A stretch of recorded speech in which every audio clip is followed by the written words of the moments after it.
Bonjour à toutes et tous, vous écoutez First Print, votre podcast comics préféré pour une nouvelle émission du format on-screen qui s'intéresse aux adaptations de comics sur tous les supports, sur tous les formats. Et cette émission sera consacrée à Invincible saison 3.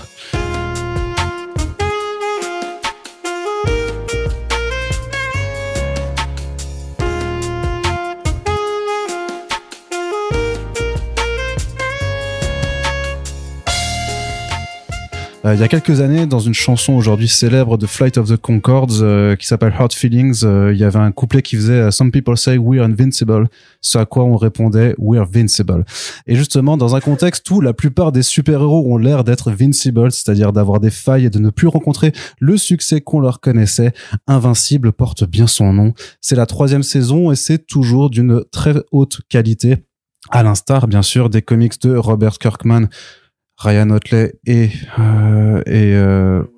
Cory Walker, pardon, merci. Si tu le disais dans le micro, ce serait plus fluide. À l'instar donc de ces comics qui sont toujours considérés aujourd'hui, plus de 20 ans après leur publication, comme ce qui s'est fait de mieux en matière de séries de comics super-héroïques, Invincible, et certainement aussi ce qu'il se fait de mieux en termes d'animation, encore que tout ne serait peut-être pas parfait. Mais nous allons justement voir les forces et les limites de cette saison 3 dans ce podcast. Et bien entendu, pour ce podcast, je ne serai pas tout seul, puisque il y a Corentin. Boum shakalaka. Qui est avec nous, mais avec nous également de retour notre spécialiste S animation Fabrice Fadiga. Salut Fabrice. Coucou les bébés cadom. Et Yérim parce que Yérim quoi. J'ai cru que t'allais dire deux Renois, t'as dit deux retours, c'est cool. Alors en soi, je pourrais effectivement être essentialiste et te ramener à ta seule couleur de peau, mais je ne le fais pas puisque j'ai décidé d'arrêter d'être raciste en 2025 pour mieux me préparer au grand comeback. C'est les bonnes résolutions. Hein. Ah bah c'est pour le grand comeback de 2027 quand même, on se prépare. Voilà. En remplacement, mais c'est bien. C'est mieux. Hein. Il économise ses forces. On est toujours dans ces dans ces thématiques.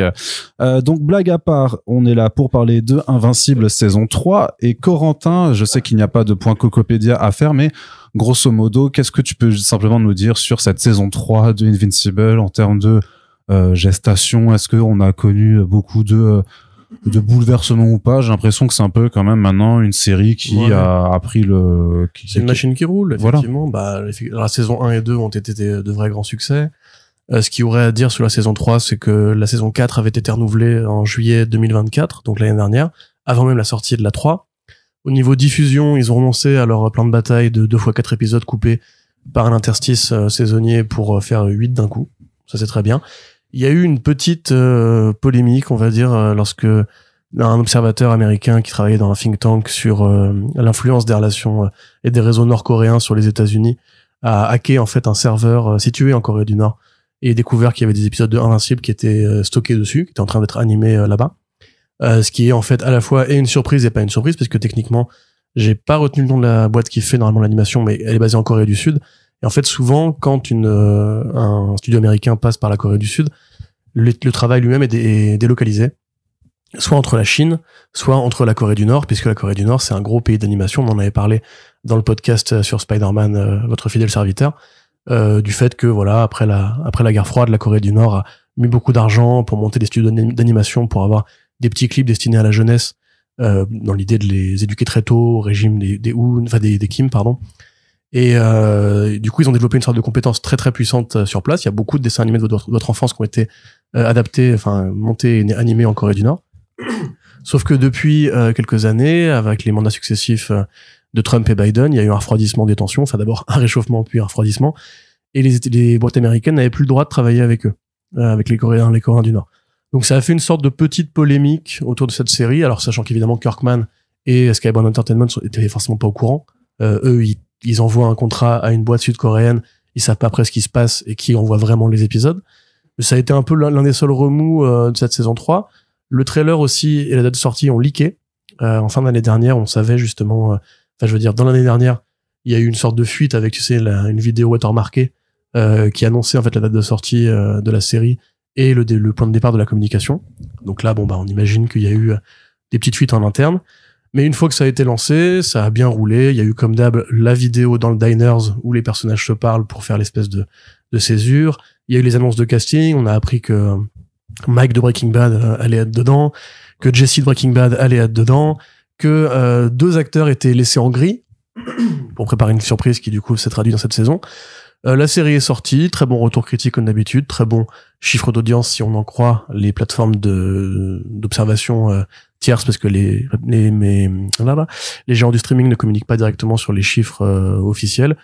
Ça fait quand même 3 saisons, on voit que sur les réseaux sociaux ça prend bien. Voilà, il y a toujours une présence d'Invincible, c'est toujours un petit événement pour Prime Video. Surtout que là on est dans une année où il y aura pas The Boys a priori pour gonfler un peu les audiences. Bah si, la saison 5 elle arrivera cette année.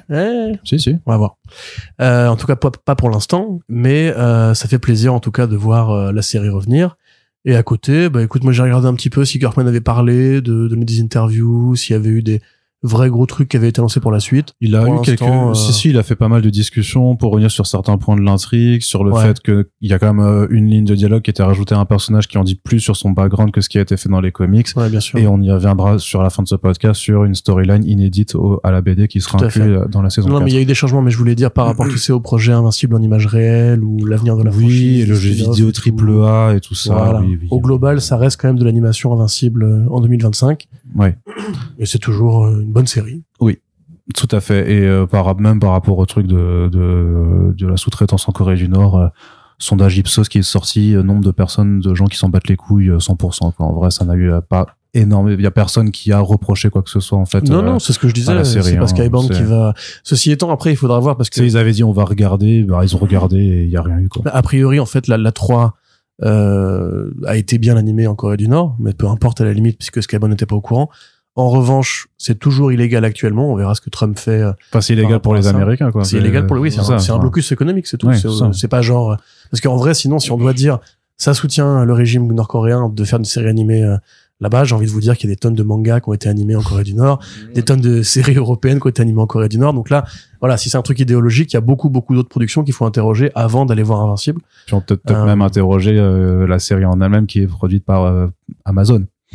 Oui, mais alors ça, par contre, je pense que ça devient trop politique, là. Bah non, mais enlevez la politique de nos comics, s'il vous plaît, messieurs. Mais on l'a enlevé des comics, mais pas des séries d'animation, tu vois, c'est pas la même chose. Mais tu vois, c'est-à-dire que si on commence à partir dans ces trucs d'idéologie, oui, bah, on soutient Amazon en regardant Invincible, et en plus, ça soutient les États-Unis parce que c'est une culture américaine, ça, donc on n'a pas fini. Donc t'es de gauche et t'as un iPhone, c'est ça? C'est complètement ça. Mais tu vis dans une société, tu y participes, tu y contribues. Ceci étant, tu parlais des changements par rapport aux comics. Il y en a quelques-uns, mais au global, c'est quand même une saison qui est extrêmement fidèle.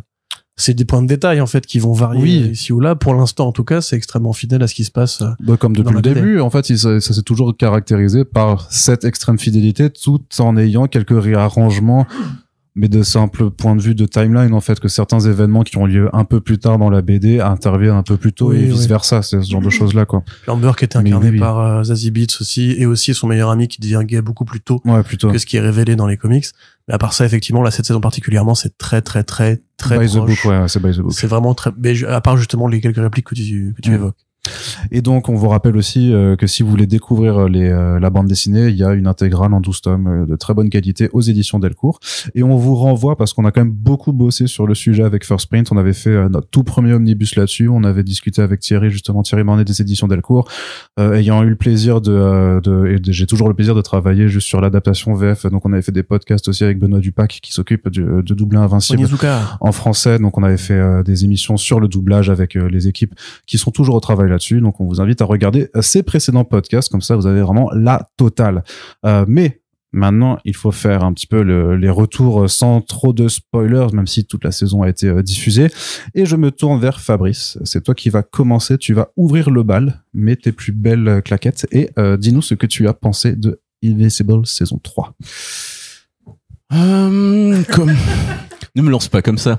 Non, c'était une excellente saison, mais ça, il y a pas de spoiler. On l'a dit dès l'introduction, mais c'est surtout une saison qui a corrigé les problèmes de la deuxième, qui était bien en deçà, notamment via son rythme de diffusion, qui m'a en fait perdu. Techniquement, j'ai terminé la saison 2 l'année dernière. Enfin, en fin d'année dernière, je me suis tapé une déterre pour la mater parce que je savais qu'il y avait la troisième, mais j'avais pas vu la deuxième partie parce que il y a trop de choses, trop de centres d'intérêt différents. Et donc cette diffusion ininterrompue était a aidé la série, notamment pour les faits qui sont traités dedans, qui auraient été catastrophiques. la diffusion aurait été catastrophique si ça avait été coupé à ce moment-là. On aurait eu un suspense insoutenable et frustrant qui aurait peut-être perdu beaucoup trop de gens ou qui les aurait ramenés. C'était peut-être la saison sur laquelle ils auraient pu faire ça, contrairement à la deuxième qui ne méritait pas cette coupure. Là, il y aurait peut-être eu de quoi la couper en deux. Mais bref, je suis un enfant, je suis gourmand, je suis curieux et je n'aurais pas pu attendre. Donc là, pour résumer, c'est une saison où Invincible s'émancipe de plus en plus on va dire de leur FBI/CIA de cet univers. Sa caractérisation devient de plus en plus marquée. Ça devient un personnage entier. Il grandit dans tous les sens. Quoi? Entier? Non. Oh là là. Oh, incroyable. Non, il grandit dans tous les sens du terme. C'est Arnaud qui a rigolé à la blague, pour incroyable. Ceux qui... Voilà. Il grandit dans tous les sens du terme. Il devient de plus en plus puissant. Mais monsieur. Non, mais ça va. Ok, il devient de plus en plus puissant. On va dire, ses marqueurs moraux lui deviennent propres, à tel point qu'il fait de la merde en essayant de devenir la meilleure version de lui-même. Et ses ennemis se rappellent à son bon souvenir, ce qui va causer perte et fracas à tout le monde, à lui, à ses proches, et rebattre les cartes. Donc on est dans la partie no spoiler, donc je peux m'arrêter là, mais donc on a cette évolution aussi bien au niveau de sa caractérisation, de sa puissance, mais aussi de ses rapports avec les autres personnages.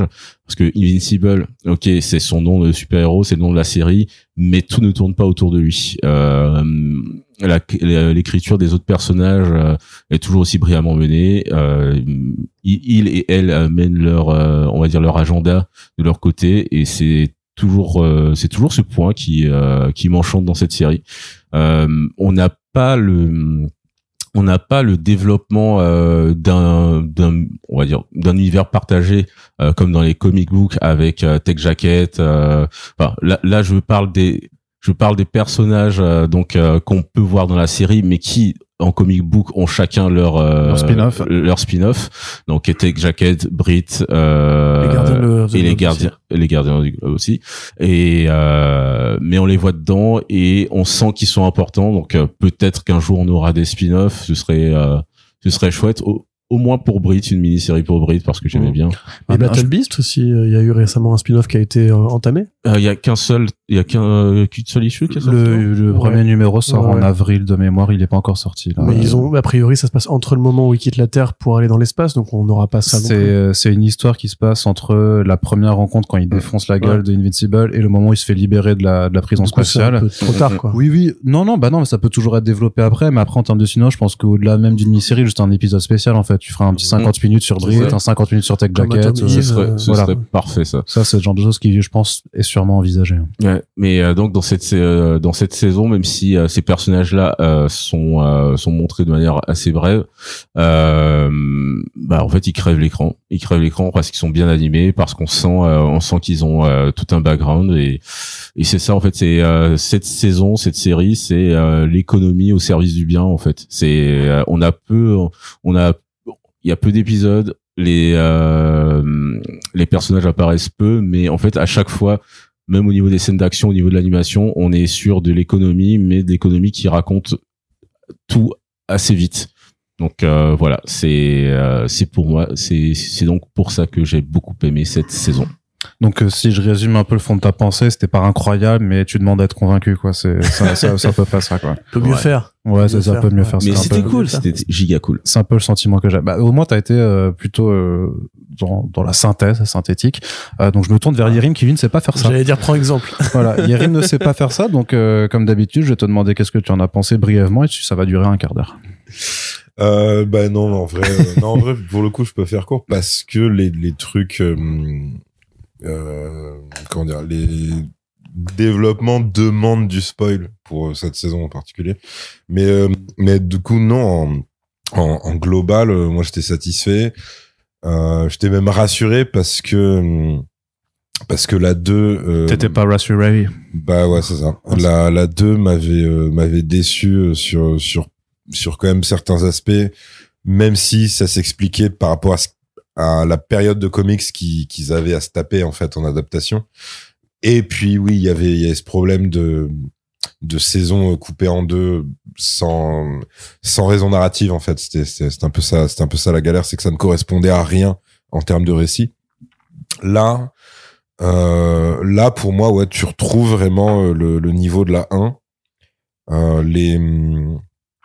Les nouveaux personnages, à la limite, à part peut-être un d'entre eux, un antagoniste qui est peut-être un peu en dessous, on va dire, mais sinon dans les nouveaux, hein, je parle. Mais sinon, ouais, tout le reste, j'étais convaincu. Effectivement, là, t'as bon, ça s'explique parce que c'est littéralement ce qui se passe dans les comics, mais l'évolution de Mark est beaucoup plus marquée sans jeu de mots. Tu l'as tellement fait exprès. Non, vraiment. Il était fier de lui. Arrêtons-nous une seconde pour rigoler. C'est ça. Il a fait l'évolution de Mark. Elle est marquée. Il nous a fait un énorme clin d'œil comme ça. Il était trop fier de lui. Ça, c'est de l'écriture, mais toi, tu écris tes vannes dans ce podcast, je sais. Non, c'est co-auteur son auteur. Si un jour j'écris une vanne comme ça, c'est chaud. Ou alors c'est que je suis vraiment très mal payé. Mais en gros... en l'occurrence, tu l'es pas là, donc c'est pour ça qu'elles sont comme ça. Hakuna Matata, comme un autre. Oh, commence pas là. Attention. Poursuis.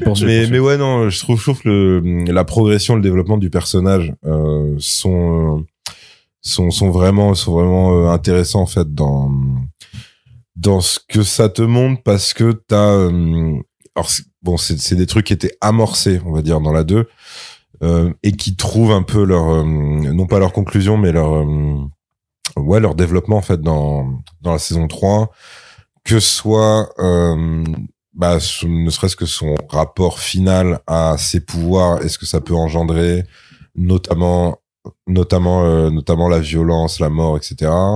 Que ce soit ses rapports personnels, que ce soit en famille ou en couple, et pareil, tu vois, t'as des scènes qui peuvent sembler être vraiment des séquences complètement à la con, tu vois, très triviales et tout. Et je pense notamment à son côté vie de famille en fait, avec Debbie, avec est-ce que c'est un spoil si on pourrait dire le nouveau membre de la famille, quoi. On s'en fout, je pense. Bon, ok, avec son petit frère, quoi, tu vois. Et toi, t'as des moments limites qui peuvent faire très sitcom, c'est-à-dire notamment tu vois, genre, la daronne qui a un nouveau mec, et du coup eux ils sont ultra gênés quand ils se tombent dessus et tout machin. Le mec qui a effectivement une espèce de statut de nouveau beau-père, mais qui est balancé dans des enjeux qui le dépassent complètement, et du coup ça exacerbe un truc qui est ultra naturel en termes de comédie, c'est-à-dire que t'es nouveau dans une famille, mais là il se trouve qu'en plus ta nouvelle famille c'est des gens qui ont des super pouvoirs, donc c'est non seulement tu vas avoir des limites au côté daron que tu pourrais avoir avec eux, mais en plus t'as des enjeux de survie du monde, etc. Pareil, même des trucs à la con, genre Debbie qui commence à vouloir faire limite un cours d'éducation sexuelle à Mark, et Mark fait non c'est bon, t'es limite s'il pouvait s'envoler même en portant le toit de la maison, il l'aurait fait, quoi, tu vois. Et en fait ce genre de truc, ça permet de les faire exister autrement que par juste le côté combat de super-héros contre super méchants.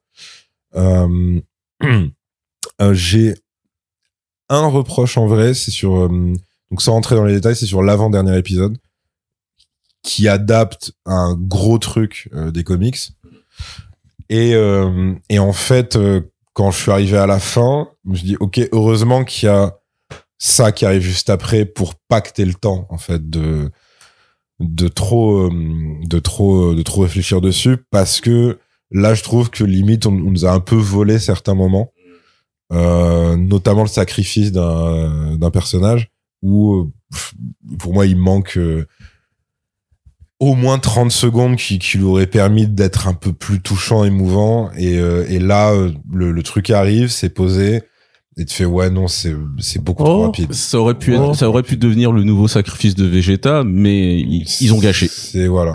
Faut savoir que Fadiga ne parle que en référence Dragon Ball. Il y a d'autres références. Il y a d'autres trucs bien en ce monde de merde. Moi après je sais pas parce qu'il y a quand même ces petits moments avec sa vie privée à côté avec sa gonzesse et tout. Ça je suis d'accord. Je parle vraiment de sa mort. Pour moi, sa mort, il manque minimum 30 secondes. Ouais. Là, c'est, en plus, tu sais, c'est vraiment dans un montage où c'est action. Et ouais, pour moi, il manque un truc. Et même le grand du graphique, c'est quoi ce pétard mouillé? Ça aurait dû... Et c'est ça, parce qu'en fait, vu la manière de sacrifier, tu sais que t'auras pas le fameux de ces derniers moments, genre les yeux ou ce genre de truc, parce que c'est pas cette façon de mourir. Donc tu dis ok là il manque quelque chose et tout, quitte à complètement modifier, tu vois, peut-être faire intervenir justement son sa nouvelle meuf, tu vois, peut-être modifier ce truc là, peut-être pour qu'elle soit plus témoin du truc et pas quelqu'un qui en fait à 1 kilomètre du truc et qui voit une explosion globalement. Donc ouais, ça c'était et puis même je trouve que ça fait très expédié, c'est-à-dire que t'as vraiment même t'as une ellipse en plein épisode où on te dit voilà ça fait tant de temps qu'il y a tous ces personnages qui ravagent la Terre et tu fais ouais en fait, limite étendez-le sur un épisode et demi ou 2 épisodes ou un truc comme ça quoi, mais après bon c'est tellement rattrapé par ce qui suit que ouais c'est bon, c'est complètement oubliable. Okay. C'est complètement oubliable et pardonnable entre guillemets. Et après ouais je trouve que sur le final parce que c'était ça la force de la saison 1 et c'était ça pour moi la grosse faiblesse de la 2. Là le final il est satisfaisant, pas juste parce que t'as le côté juste bourrinage, combat ultra bien animé. Non mais ça fait partie de la réussite. Mais je veux dire t'as pas que ça, c'est-à-dire que t'as bon déjà on en parlera plus en spoil je pense, un très bon choix d'acteur VO et t'as le fait que alors déjà je trouve qu'ils l'ont pour le coup ils l'ont respecté ce personnage là, même si tu pourrais te dire après tout c'est un boss de fin presque one shot, donc tu pourrais dire c'est ok, c'est juste une menace effrayante certes mais qui doit se terminer en un épisode. Et tu vois ils ont fait l'effort notamment avec une réplique où il dit non mais en fait que lui en fait il est seul, que personne lui parle et qu'en gros c'est un gars, sa vie c'est la violence et il dit voilà moi j'aime la violence, mais en même temps tu captes au bout d'un moment que en même temps le monde extérieur lui renvoie ça, c'est que il a pas d'amis, il a pas de relation, il a rien. Et du coup, vu qu'il ne s'exprime que comme ça, il est honnêtement heureux de se fight jusqu'à la mort contre Invincible. Et ça, c'était pas con justement de l'avoir, je trouve de l'avoir un petit peu étoffé. C'est-à-dire jusqu'à la fin et même jusqu'à la mort, tu comprends que c'est pas une posture. C'est-à-dire, il est réellement heureux de ce qui se passe. Et donc ouais, ça c'est plus pareil. C'est, je trouve en termes d'anime, c'est pas forcément aisé parce que tu dois quand même à la fois avoir le côté combat et avoir le côté où t'as un des deux qui est dans la jouissance en fait de l'échange du combat. Et ça en fait ils arrivent à le faire. Alors que ça typiquement sur papier c'est étrangement plus facile en fait, image après image. Mais quand t'es dans de l'anime et de l'anime de grosses bastons avec des super pouvoirs, c'est beaucoup plus complexe de faire ça. Et là ils y sont arrivés. Donc c'était vraiment une réussite pour moi. Et non franchement ouais les ajouts, les nouveaux acteurs voix VO, je trouve les choix sont excellents. Donc ouais non honnêtement à part l'avant-dernier épisode j'étais plutôt content. Et même dans la narration il y a un truc auquel je m'attendais pas du tout. Alors j'ai pas révisé donc je saurais pas dire lequel des épisodes du début ça concerne, mais t'as un moment une intro qui est juste muette avec que de la musique qui est ultra émouvante, où tu vois en fait c'est quoi la vie d'un mec avec des super pouvoirs pas ouf, enfin du coup d'un binôme, d'un couple avec des super pouvoirs pas ouf mais qui est en galère de thunes, et à quel point ça devient un truc en fait ultra réaliste quoi. C'est que ils essaient de se réinsérer, ça marche pas. C'est du Ken Loach, là. Ouais, c'est ça. Vraiment, t'as un licenciement qui arrive. T'en as un des deux qui est en mode ouais mais non on peut pas retomber dans la criminalité, mais l'autre qui est en mode ouais mais on t'a fait au McDo. Le déterminisme social était vénère. Ouais. C'est ça. Et effectivement c'est un rajout, non Arnaud? Non, ça m'a rien évoqué. Ils sont dans la BD. Hein, ils sont non mais est-ce que ils ont en termes de narratif, est-ce qu'il y a ce truc là? Moi ça m'a pas. Je vais vérifier. Va vérifier. Mais en gros ce truc là quand ça arrive, je dis putain super trouvaille quoi, parce que et forcément eux de leur point de vue. Bah, Invincible, c'est forcément une enflure parce que le mec leur nique leur vie en une intervention. Ils se retrouvent en tôle. En plus, après, tu les retrouves dans un autre épisode aussi. Donc ouais, c'est pas mal. Après, bon, t'as un truc, toujours le même défaut, mais qui en fait remonte à la saison 1, qui était exacerbé dans la 2. C'est que t'as toujours des lancements de pistes narratives où ça peut sembler gratos. Je pense si t'es pas à fond dans les comics parce que tu dis là il y a quand même 10 000 trucs. Ils refont le coup de par exemple je sais plus s'ils le mettent en post-gène du dernier ou si c'est juste la dernière séquence, mais t'es le truc on dit ok il va y avoir ça et ça et tu fais ok mais en fait là ce serait pas idiot de les avoir fait un peu exister avant plutôt que direct les balancer juste pour dire oui n'oubliez pas il y a ça et tout. Alors, Arnaud qui a vérifié. Et voilà. Oui, c'est bien. Donc, en fait, t'as plusieurs scènes de dialogue où ils sont dans leur appart. Ah non, c'est ça que je veux dire, c'est que tu as des dialogues.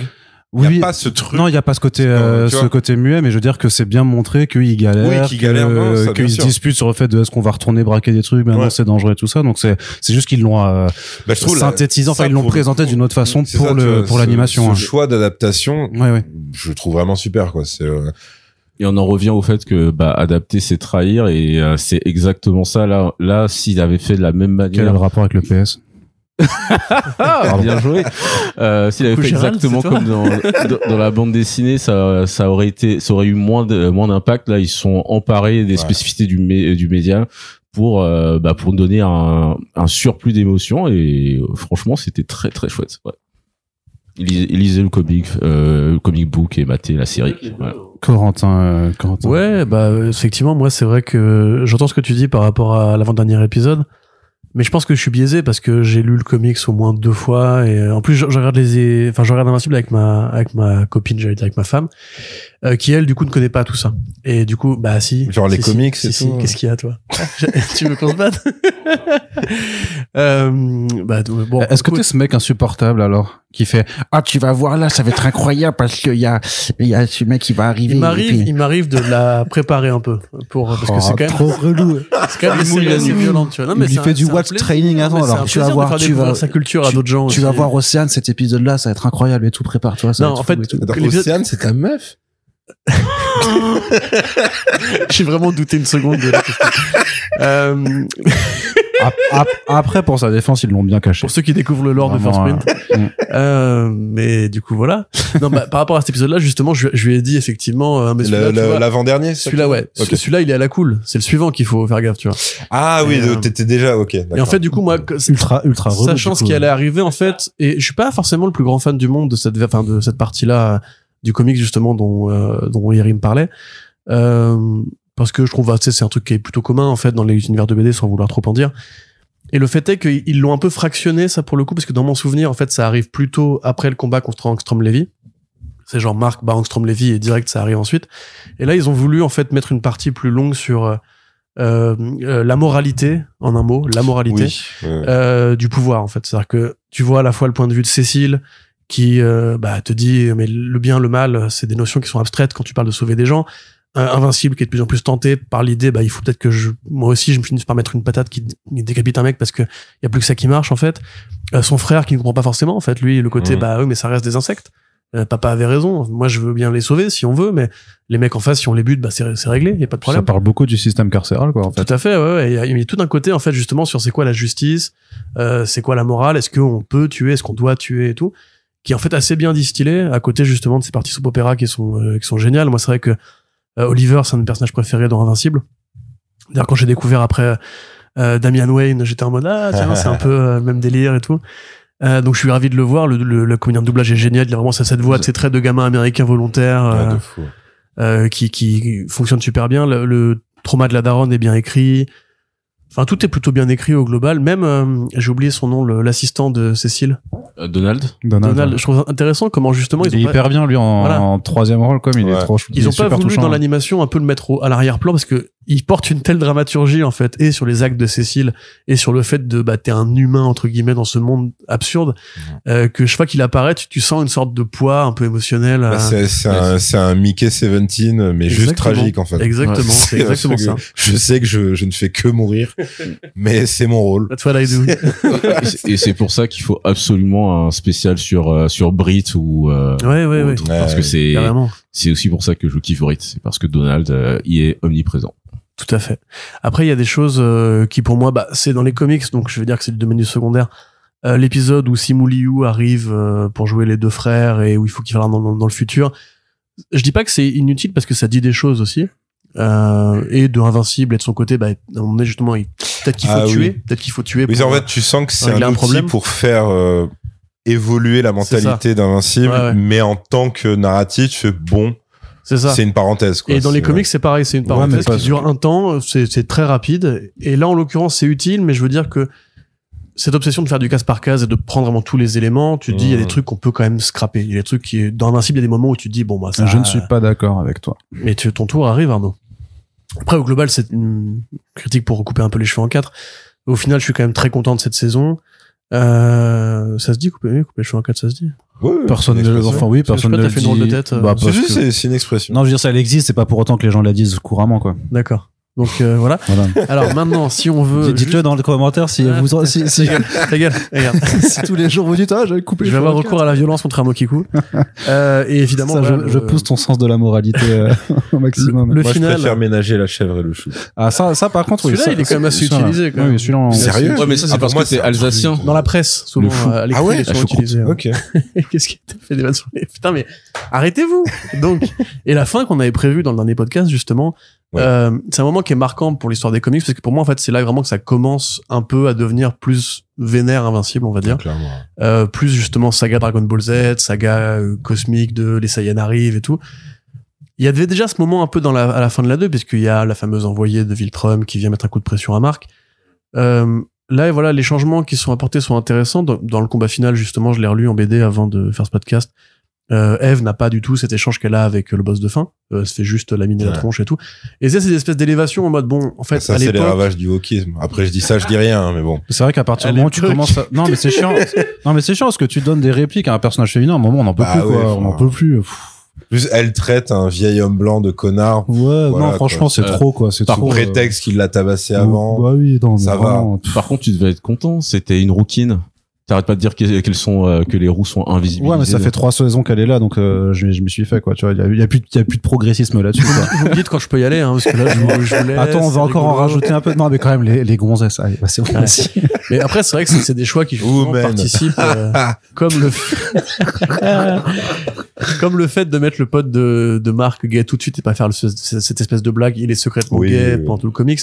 Effectivement, ça traduit aussi des évolutions que Yorkman a pris en cours de route. Et d'ailleurs, je pense que mais même le côté asiatique dans mon ça y est pas du tout dans les vidéos, bien sûr. D'ailleurs, les deux acteurs Sandra Oh et Steven Yeun sont d'origine sud-coréenne, du coup c'est plutôt rigolo par rapport à ce qu'on disait au début. Mais Steven Yeun il a même fait beaucoup de cinéma, une partie de sa carrière en Corée, hein. Oui. Non, Sandra, je sais pas, Sandra, elle était pas chinoise. Non, je crois qu'elle est... Ok. Remarque, tu me fais dire une bêtise. Là, vous êtes en train de faire une OSS 117, là. Parce qu'aprais, encore une fois, c'est la France, ça, monsieur. J'ai pas révisé avant ce podcast. C'était qui, les Chinois? Chinois de Chine ou Chinois de Corée, là? Les Japonais, c'est ça? C'est ça le rouge. Moi, je peux même pas rigoler avec vous, parce que je n'ai vu aucun des OSS 117. Sérieux? Oh là. Non, voilà, parents d'origine coréenne. Son père, Jon So, et sa mère, Youngnam. Voilà. Autant pour moi. C'est toi qui es raciste. Son daron, c'est Jon Snow. Mais on le savait, hein. Je suis alsacien, italien, j'ai... le roi du Nord, effectivement. Il va être méga long, ce podcast. Mais non, mais le roi du Sud, du coup. Donc ouais, non, au global, franchement, grave kiff. Et pour le coup, l'animation, je trouve, ils sont un peu mis une déterre de faire un peu mieux. Le combat final a beaucoup plus Tu veux dire en général ou pour les fights? Surtout sur les fights pour quand même. parce que t'as le combat, tu sais, contre les androïdes à un moment donné qui est quand même vachement mieux fichu. Oui. Les trames de mouvement sont mieux fichues. Puis tu vois des petites tricheries, tu vois, comme par exemple quand il tient un mec et qu'il lui fait tourner, en fait, c'est le décor qui tourne, on n'est pas débile. Mais par contre, le combat final, justement, a beaucoup plus de plans, beaucoup plus de trames. Ouais. C'est pas juste limite, je trouve ça mieux animé que le premier combat contre Omniman, en fait. Ouais. Et ils ont rajouté en plus des scènes qui sont là pour faire scène miroir. Merci la Corée du Nord, peut-être, en fait, en vrai. Merci Kim Jong. On ne dit pas assez souvent. Mais est-ce qu'on sait s'ils ont mis peut-être plus de budget ou c'est juste qu'ils ont mieux utilisé le budget? Je pense vraie question. Ouais, aucune idée. Je sais pas. Parce que on sait que la 1 et la 2 ont plus ou moins été, enfin, en tout cas pour le studio d'animation, faites vraiment à la suite. Que là, peut-être qu'ils ont pris le temps, parce que tu sais, il y a eu toute cette espèce de césure entre la 1 et la 2. C'était plutôt, non, d'ailleurs, c'était pas ça, c'était la 2 et la 3 avaient été commandées en même temps, donc je pense que, il y a eu beaucoup de retard sur la 2, justement, parce qu'ils avaient peut-être eu des problèmes de production et que après la 3, ça, ils sont rodés, ils ont dû avoir peut-être tu sais, juste un pipeline de work, en fait, qui fonctionne mieux maintenant, moi, je suis Startup Nation. Hein. tu disruptes beaucoup. Ouais. En tout cas, tu vois, ce que je veux dire, c'est qu'ils sont rodés à l'exercice aussi. C'est peut-être normal qu'il y ait peut-être des choses qui sont facilitées maintenant en interne. Puis après, je pense qu'il y avait ce truc, pour le coup, qui rejoint le côté fin de la 1, où s'il y a un truc où tu n'as pas le droit de te louper, c'est ce combat-là. Oui, bien sûr. Parce que si tu commences à avoir des trucs où, en tant que spectateur, tu fais, waouh, c'est un peu cheapos ce machin. Mais c'est ça. Ça te case vraiment. C'est comme en comics. Choses, tu sais, en comics, quand un dessinateur, il sait qu'il aura une grosse scène avec une double page, avec beaucoup de détails et tout, il va te faire des dialogues beaucoup plus serrés pour avoir l'économie d'avoir le temps de le faire et tout. Là, c'est pareil quand tu vois l'épisode avec Cécile. C'est vachement plus cadré, tu vois. Il y a pas de gros mouvements, il y a pas de gros effets graphiques qui prennent beaucoup de temps à faire ou beaucoup d'argent à faire en l'occurrence, parce que je pense qu'ils ont intelligemment, c'est peut-être plus ça en fait, c'est qu'avec le temps les équipes ont plus appris en fait à gérer les priorités. Quand le studio leur a dit mets plus d'énergie là-dessus, ils ont appris justement, alors qu'au début de la première saison d'Invincible quand même, t'avais un effort qui était assez minimal parce qu'ils voulaient que tout soit assez équilibré. Tu sais, quand le peuple alien envahit au début, tu sais, où Invincible prend un truc qui traîne par terre, comment ça s'appelle, tu sais, voilà, un pylône, enfin je sais pas comment on dit. Un lampadaire. Non, tu sais, les espèces de gros blocs de béton où il y a des espèces de tubes en métal qui... Je vois. Les trucs de construction. Voilà, merci, j'arrive pas à trouver le nom du truc. Mais non, mais je connais pas le nom non plus, c'est un truc de construction. C'est un pylône de construction. C'est ça, exactement, un pylône, tout court. Et ils foncent vers un mec, tu vois, cette scène-là, moi, elle m'a marqué à l'époque tellement elle était moche, on aurait dit l'animation flash, c'était vraiment dégueu. Que là, je pense qu'avec le temps, ils ont justement maîtrisé les outils, compris exactement où est-ce qu'il fallait qu'ils aillent pour que ça flatte un peu l'œil. Et en fait, les deux... Ou alors, ils ont délocalisé. Ou alors, ils ont... Non, mais... Avec des gens plus doués que, quoi. Ça reste la même boîte. À ce niveau-là, je n'ai pas du tout les coulisses ni quoi que ce soit, mais ça se voit qu'il y a toujours pas tant de pognon que ça. Mais encore une fois, ils ont bien bossé sur l'économie de moyens. Après, c'est juste de faire, par exemple, avancer des personnages sur un même plan où ça fait juste en fait une sorte de mouvement vectoriel. Mais si tu rajoutes des petites lignes de vitesse tout autour, un mouvement vectoriel. Ouais. Ça veut dire quoi? Est-ce que tu sais ce que ça veut dire? C'est un mouvement sur une ligne. Sur une ligne en fait, sur un vecteur quoi. Le vecteur c'est un point avec une flèche dans une direction quoi. Ouais, mais d'accord. OK. Mais c'est un docteur, monsieur, c'est un docteur. Laissez-le docter. Des trucs comme ça, axe d'abscisse et de Et on va marcher là-bas, on va faire un mouvement vectoriel. Espèce d'enfoiré. Laissez-le docter. Voilà. Écoute, tu sais, c'est pas parce que tu maîtrises pas un mot qu'il n'existe pas, hein. mais je veux dire juste que tu peux avoir un effet très basique d'animation, mais si tu rajoutes un petit peu de trucs pour enjoliver derrière, ça te permet d'avoir quelque chose de plus acceptable, en fait, visuellement. Attaque. Continue. Non, mais c'était ça. Je voulais juste dire que c'est ça l'économie, c'est garder les clés d'animation importantes pour les séquences où ça bouge, où les personnages sont de plein pied, et notamment les scènes de ville. On le voit pas trop, mais il y a de la CGI qui est quand même utilisée sur 2-3 plans. Oui, mais c'est mieux fait que dans certains trucs. Et en fait, c'est juste ça, c'est économiser pour pouvoir tout donner dans les scènes de baston. Putain, on dirait un slogan politique, quoi. Il y a beaucoup, économiser pour pouvoir tout donner. Il y a beaucoup de décors de building qui sont pour le prochain plan d'austérité. Les mouvements de bagnole sont tous faits en CG et le combat final, quand t'as des plans aériens où ils se cavalent après façon Man of Steel, c'est de la CG. Enfin, je veux dire, il y a pas personne à faire un décor derrière. Mais ça, c'est très vectoriel, tu vois ce que je veux dire. Ouais. Mais ça, c'est justement de la gestion de projet. Enfin, savoir où mettre le pognon pour pouvoir tout donner après. Mais et c'est important de faire des choix quand on est attendu au tournant après une saison 2 pas catastrophique mais qui a déçu tout le monde. Il y avait ce truc là où en fait il n'avait pas droit à l'erreur en n'ayant pas plus de moyens. Donc, c'est là que je crois que moi je parle d'expérience, c'est qu'ils ont appris justement où mettre les priorités aux bons endroits, et au final comme tu t'es habitué aussi à ce style, ça n'agresse plus l'œil quand il y a des moments qui sont un peu faiblards, ce qui est quand même le cas 2-3 fois dans la saison. Enfin, tous les dialogues entre Yves et Invincible, c'est quand même, voilà, c'est de l'anime extrêmement américaine, extrêmement basique. Coup plan et tout. Et je suis allé sur IMDb pour checker justement parce que je trouvais que c'était plus malin au niveau de certaines séquences d'animation et des clés. Et j'ai l'impression qu'il y a eu des nouvelles recrues pas trop dégueu qui ont quasi toutes bossé sur une série d'animation qui n'est pas disponible en France malheureusement, qui s'appelle Gen Corp ou un truc comme ça, avec Michael B. Jordan qui double un personnage. C'est une série qui a été adaptée en plus en comic book chez DC et c'est sur c'est une production Rooster Teeth. Ok. Et donc c'est un truc avec des mechas, des jeunes qui font une sorte de Power Rangers avec des mechas et tout ça. Et la plupart des... J'étais hypé, là c'est terminé. Voilà. Non mais la comparaison a tué le truc. Non mais c'est mine de rien, c'est ça, c'est des jeunes avec des robots géants qui vont taper des corporations chiantes. Et hypé là du coup. Parce qu'il y a des corporations. Non. Ouais. Non. Limite, donc, je me dis peut-être je vais voir le film Power Ranger avec le noir autiste. Il y aura peut-être un truc. C'est honteux. Mais non mais si, il y a un personnage de noir autiste dans le dernier film adaptation. D'une israélite. Il est pas autiste. Le personnage est caractérisé comme autiste dans mon souvenir. Ah ouais. Ça c'est peut-être juste ton validisme. Non, je crois qu'il est caractérisé comme ça. Je crois qu'il est juste on parle du truc avec Elizabeth Banks en méchante. Ouais. Bah, le Renoir, je crois qu'il est caractérisé comme autiste. Ou sur le spectre. Vous vérifierez chez vous si Yerim a validé l'autisme. Je regarde pas ce film, mais bon. Mais effectivement, vu que je n'ai pas vu le film. Non, donc voilà. Il est pas dégueu, hein. Enfin, c'est pas non plus une merde, quoi. Ou, je l'ai pas vu, mais c'est pas un jugement, juste je l'ai pas vu, quoi. Ouais. Je pense que ce personnage est autiste, c'est tout. Donc t'as pas vu le film, mais tu penses qu'il est autiste. Ouais, il est sur le spectre, ouais. Mais c'est pas... Non, mais tu m'as convaincu. Voilà. Bravo. Enchaîne, vas-y. Te laisse pas perturber par... Non, mais c'était très intéressant. Après, je m'en souviens très bien, peut-être. Mais ouais, c'est cette série d'animation que j'ai malheureusement pas pu voir parce que derrière, j'ai essayé de la voir de manière légale. Impossible en France. Et mais par contre, j'avais aucun moyen de... Par contre, je suis allé voir les séquences sur YouTube et effectivement beaucoup d'économies aussi et ça avait l'air de fonctionner. Donc c'est peut-être cette expérience-là qui a parlé dans la saison 3. Bah c'est ça ou les Coréens quoi globalement. Ouais. On y revient. Là, même aussi au storyboard, j'avais regardé, t'as des mecs qui ont travaillé chez DC Animation, enfin chez WB Animation sur des projets. Je crois qu'il y en a un qui avait fait Darkseid War en anime, je crois. Enfin, je sais plus exactement lequel, ou Apocalypse War, je sais plus.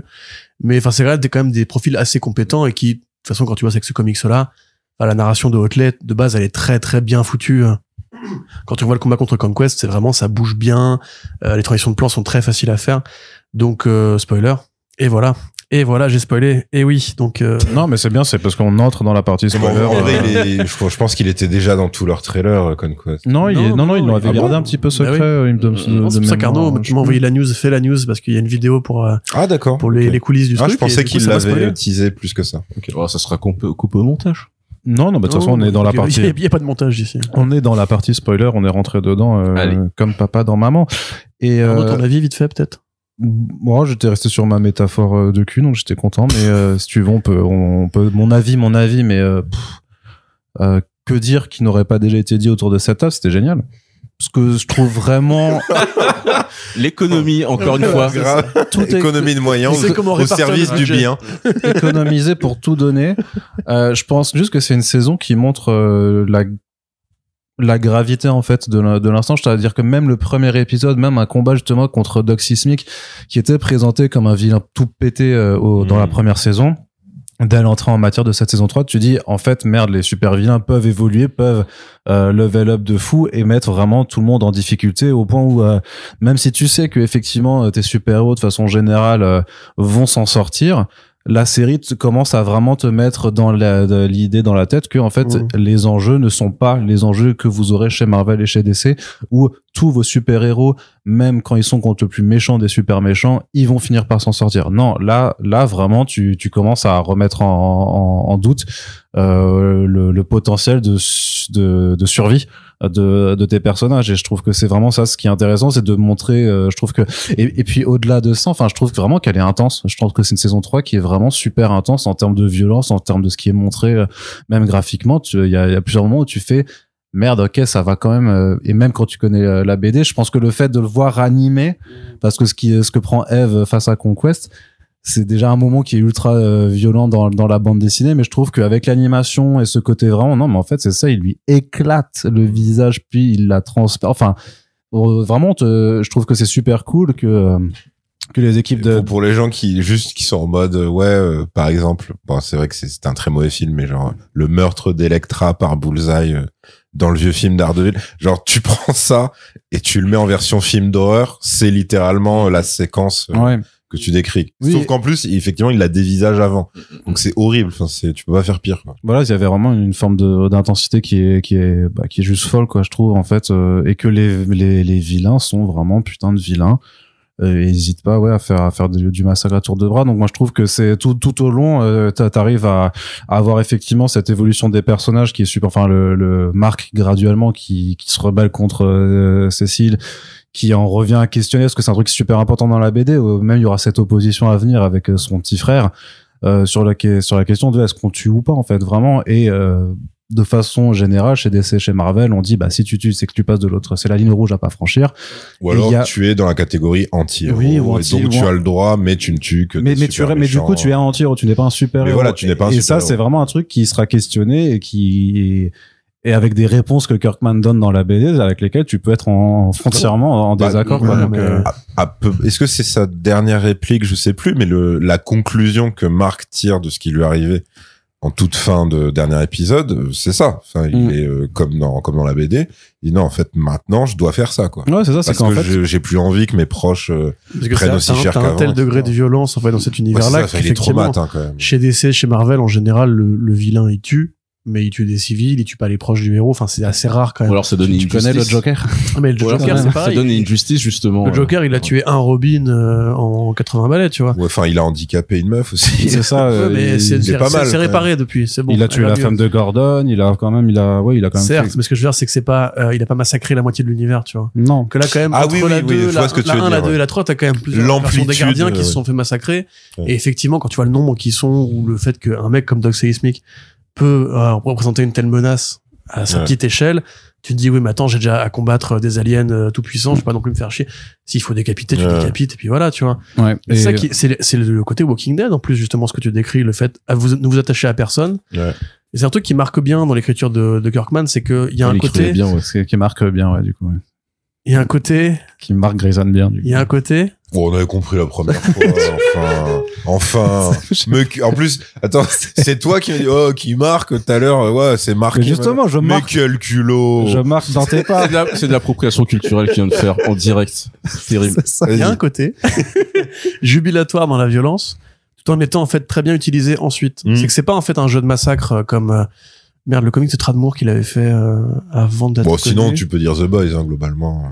The Boys, ça dépend massacre, des... Ouais, c'est vrai que t'as raison. Bon, c'est pas du Garcenis, effectivement. Ouais. Voilà, on va dire qu'une fois que c'est arrivé, ça a des vraies conséquences. C'est que tu prends le temps de décompresser. Et en plus, de dire, c'est pas faux cul, genre, le truc de massacre.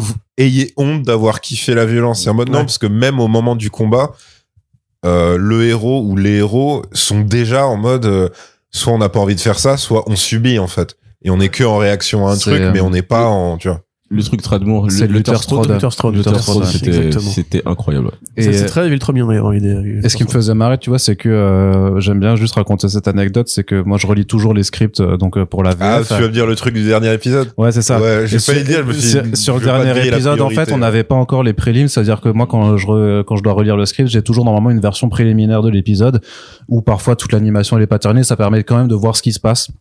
Et parfois, juste pour certaines répliques, en fonction de qui parle à qui, tu peux faire des annotations et faire des corrections et tout ça. Et là, en fait, dans la prod, on l'avait pas encore. Du coup, j'avais donc le fichier Word de ce dernier épisode à relire. Et en fait, c'est vraiment très spécifique. Quand t'as de la baston, en gros, t'as des signes de texte que tu, non, juste des annotations de genre de bruit de baston, quoi, en gros. Et là, il y en avait tellement.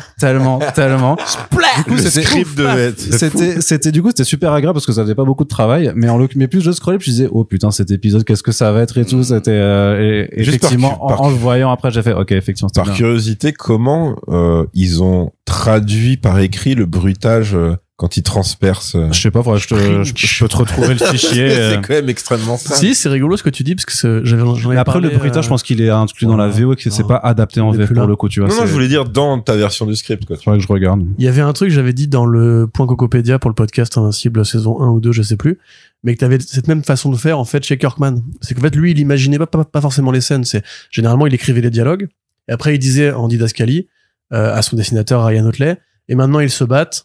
Et souvent, il lui disait, quand il voulait un peu plus d'intensité ou d'effort, il disait « make it awesome ».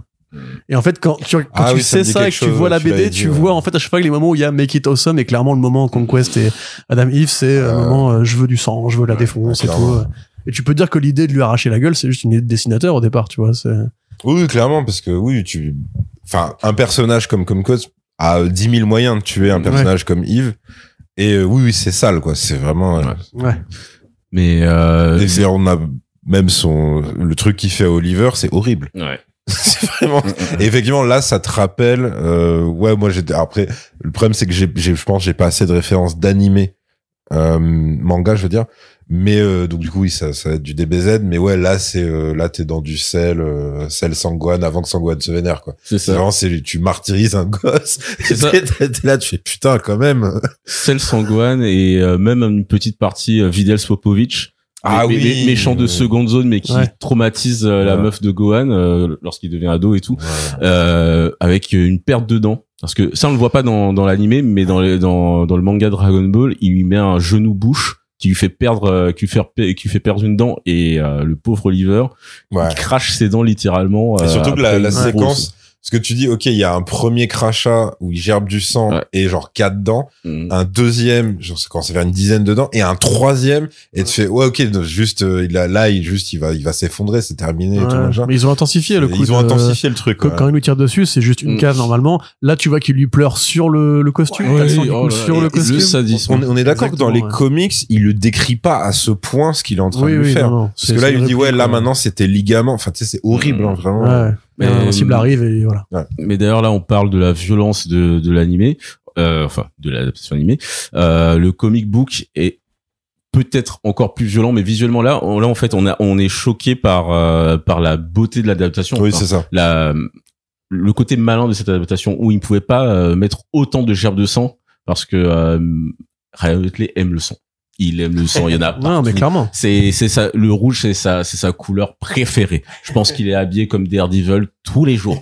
Mais, dans l'animé, dans l'adaptation animée, certains, de toute manière, X, c'est le réseau du mal, mais il y avait le truc de comparaison. Oh, regardez tout le sang qu'il y avait dans le comic book, il y en a moins dans le dessin animé. Des gros débiles, un peu comme ce qu'on a eu sur certaines. C'est les versions maléfiques de Corentin et Arnaud. Oh là là, mais il y avait plus de sang dans nos comics. Mais oui, mais des gros débiles où il faisait la comparaison comic book dessin animé avec le truc de regardez là, il était tout en sang et tout. Mais c'est encore une fois. Après, ça doit être les mêmes qui sont Yves, elle a plus de forme dans les comics. Ouais, ça doit être ça, mais putain. Mais elle a pas un micro short. Tu vois, elle a un body complètement. Ils l'ont rhabillé, les wokistes. Peut-être qu'il devrait arrêter de regarder tout ça. Je pense qu'effectivement, il y a plus, le comic, c'est plus violent. Et graphiquement, oui. Graphiquement, si tu veux, vraiment, quand ça pisse le sang, ça pisse le sang. Et quand Mark, il se fait démolir la gueule par les robots d'Angstrom Levy, de Bidule. J'ai oublié son nom, le scientifique qui bosse pour Cécile. Qui a un nom français, là. D.A. Sinclair. Voilà, merci D.A. Sinclair. Ou quand il se fait défoncer par Conquest. Oui, il pisse plus la gueule. Par contre, l'animé est plus intense. C'est ça. Parce que si tu rajoutes le son et les voix, surtout. Alors, typiquement, le truc d'Oliver. Et la rythmique. Tu peux mieux maîtriser la rythmique. Les hurlements d'un gamin, tu vois, donc, c'est... Et même au niveau lisibilité, dans l'animation, il y a plein d'exemples où tu peux avoir du sang qui virevolte et tout, etc. Hellsing Ultimate, etc., etc. Mais là, depuis tout à l'heure, on n'arrête pas de dire que c'est un animé un peu pas fauché, mais à l'économie. S'il y avait en plus cette gestion des organes volants, plus le sang, plus tout ça, ça n'aurait été pas très lisible, et aussi, ça aurait peut-être trop dilué le propos. Ouais. Là, on a l'intensité dramaturgique plus la violence, et on avait peut-être pas besoin justement des effusions de sang qu'il y avait dans le comic book. Oui, parce qu'il y a un vrai truc, c'est que oui, forcément dans les comics, t'es heureusement ou malheureusement, je sais pas, mais t'es plus habitué en fait à ça. Mais là, effectivement, t'as pas genre des gens avec des boyaux à l'air tout le temps. Mais du coup, quand ça arrive un perso principal, typiquement Yves, c'est assez Yves, quand elle chute et que l'autre il l'a ouverte, tu fais waouh, c'est ultra chaud en fait. Et pareil, si en plus t'as pas lu les comics, tu dis mais c'est genre il vient de buter sa meuf sous ses yeux, c'est ultra tendu. Et genre tu dis mais ça t'en réchappe pas. Elle a littéralement ses intestins. Elle s'était déjà fait arracher une patte dans l'épisode précédent, tu vois, en plus. Et oui, en plus elle revient. C'est un peu comme Shazam dans l'horrible truc, c'est Apocalypse War. Où, quand il revient justement, il lui manque une beuge et du coup il est obligé de se transformer pour qu'elle repousse. Enfin, elle est en jaune quoi, tu vois. Et bref, de toute façon c'est le truc. Le film est très mauvais, mais c'est le truc où tout se finit mal pour à peu près tout le monde. Donc Shazam, tu comprends qu'en fait c'était 7 gamins, mais sur les 7 il y en a 2 qui sont morts. Donc il est amputé. Enfin tout est dégueulasse. Et elle quand elle se remet. La première époque d'essai animated a bien commencé, mais genre a tellement mal fini. À la fin, ils se sont dit non, mais les gens, ils aiment bien quand c'est triste, en fait. Mais du coup, ils ont forcé à mort. Mais bref, elle, quand elle revient, elle est handicapée et tout. Après, il y a... Mais ils lui ont quand même filé un moment de gloire, tu vois. C'est-à-dire que dans la BD, elle apparaît, c'est poum. Oui, non, par contre. Là, il lui faut un petit combat pour dire, t'as vu. Ouais, elle a un vrai truc, ouais. Voilà. Et justement, ça, pour moi, c'est pas là que je parlais d'intensité, c'est qu'en fait, tu vois que elle tente un truc. Ouais. Mais en fait, elle lutte contre un truc qu'elle ne peut pas contrer, en fait. Ah oui, non, alors que dans la BD, en plus, le mec le sait et il dit, OK, ça c'est pas mal, mais je sais que tu pourras pas tenir plus de 10 minutes donc ça comme retarde la révélation du. C'est ça, c'est qu'en fait, moi, si je fais ça, t'es terminé, quoi, tu vois. Donc, ouais, ça. Et un autre truc au niveau de la violence, et toujours sur la même plateforme, en fait, on est une sorte d'anti The Boys au niveau de cette gestion de la violence graphique. En fait, The Boys maintenant, série très cool, mais on est tellement habitué à ce qu'il y ait des gens qui soient coupés en deux, qui vomissent, et que ce soit très gaguesque aussi. Que ce soit très gaguesque. Au final, en fait, on est face à un Happy Tree Friends, et ce qui a été évité dans Invincible. Quand la série quand la première saison est arrivée, j'étais en train de me demander justement si le fait d'avoir une déferlante de violence proche de The Boys en animation n'allait pas nous donner un syndrome, une sorte de sentiment d'Happy Tree Friends. Parce que là, The Boys, c'était une crainte de Kirkman, en fait. Voilà. C'était une des craintes de Kirkman, c'était ça, plus, je pense, j'ai dû en parler pour le podcast sur la saison 2. C'était ça, plus le fait que ça devienne un gag que Invincible se fasse régulièrement poutrer. Et il disait que justement, sa satisfaction, c'était que les fans de la série, y compris ceux qui ne connaissent pas ces comics, avaient capté que non, en fait, c'est un mec qui est en fait en formation perpétuelle et que c'est normal qu'il se prenne ce niveau de violence à chaque fois quand il est pas préparé. Et donc il avait la même crainte sur est-ce que les gens vont le prendre comme un gimmick comique, que t'aies du sang partout, que t'aies des gens qui se fassent décapiter, exploser et tout. Mais la différence avec The Boys, c'est que The Boys, c'est un monde qui te dit il existe des puissances au parallèle à l'état civil, entre guillemets, que ce sont les corporations, le politique et compagnie, et on peut rien faire contre eux parce qu'ils ont en fait le monopole de la violence, tu vois. Ça va, le complotisme, ça te dérange pas trop. Certes, mais le résultat... C'est la sociologie, connard. mais certes, mais le résultat est le même quand tu l'encaisses.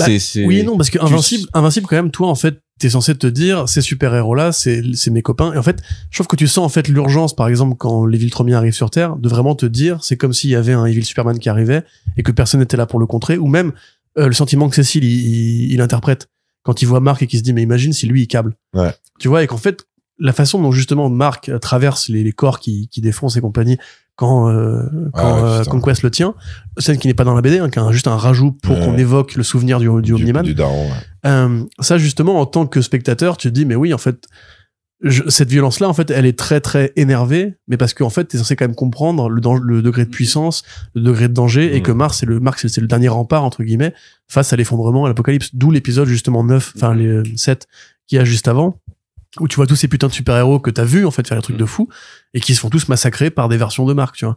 Et c'est là qu'au niveau structure, c'est bien fichu. Même déjà dans la BD par rapport à Kirkman, c'est que tu te dis en fait quand Mark il a atteint ce plein potentiel, bah en fait c'est encore qu'un gamin par rapport aux dangers de l'univers qui vont avec, tu vois. Et c'est pour ça que je te dis, pour moi, la violence, elle est quand même généralement dans Invincible bien utilisée, même si je trouve quand même qu'il y a ce côté gamin et dévouloir. On peut pas non plus retirer aux spectateurs, comme Arnaud, par exemple, ce côté, moi, j'aime bien voir des gens se faire décapiter à coups de poing.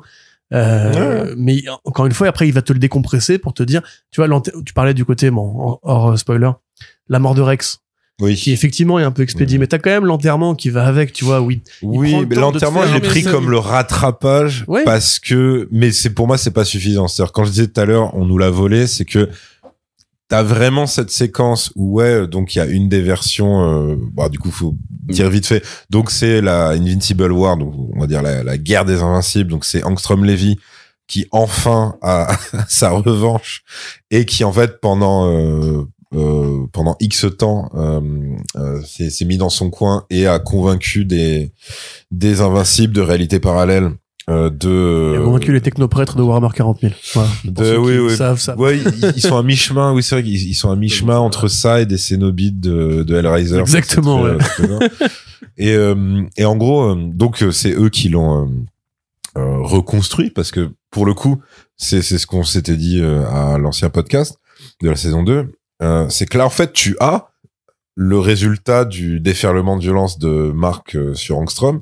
C'est qu'effectivement, il lui a défoncé le crâne et le cerveau, mais il ne l'a pas tué, même s'il pensait l'avoir fait. Donc, en fait, t'as un Angstrom dégueulasse avec une mâchoire qui va du front à l'épaule. Enfin, c'est vraiment un truc horrible.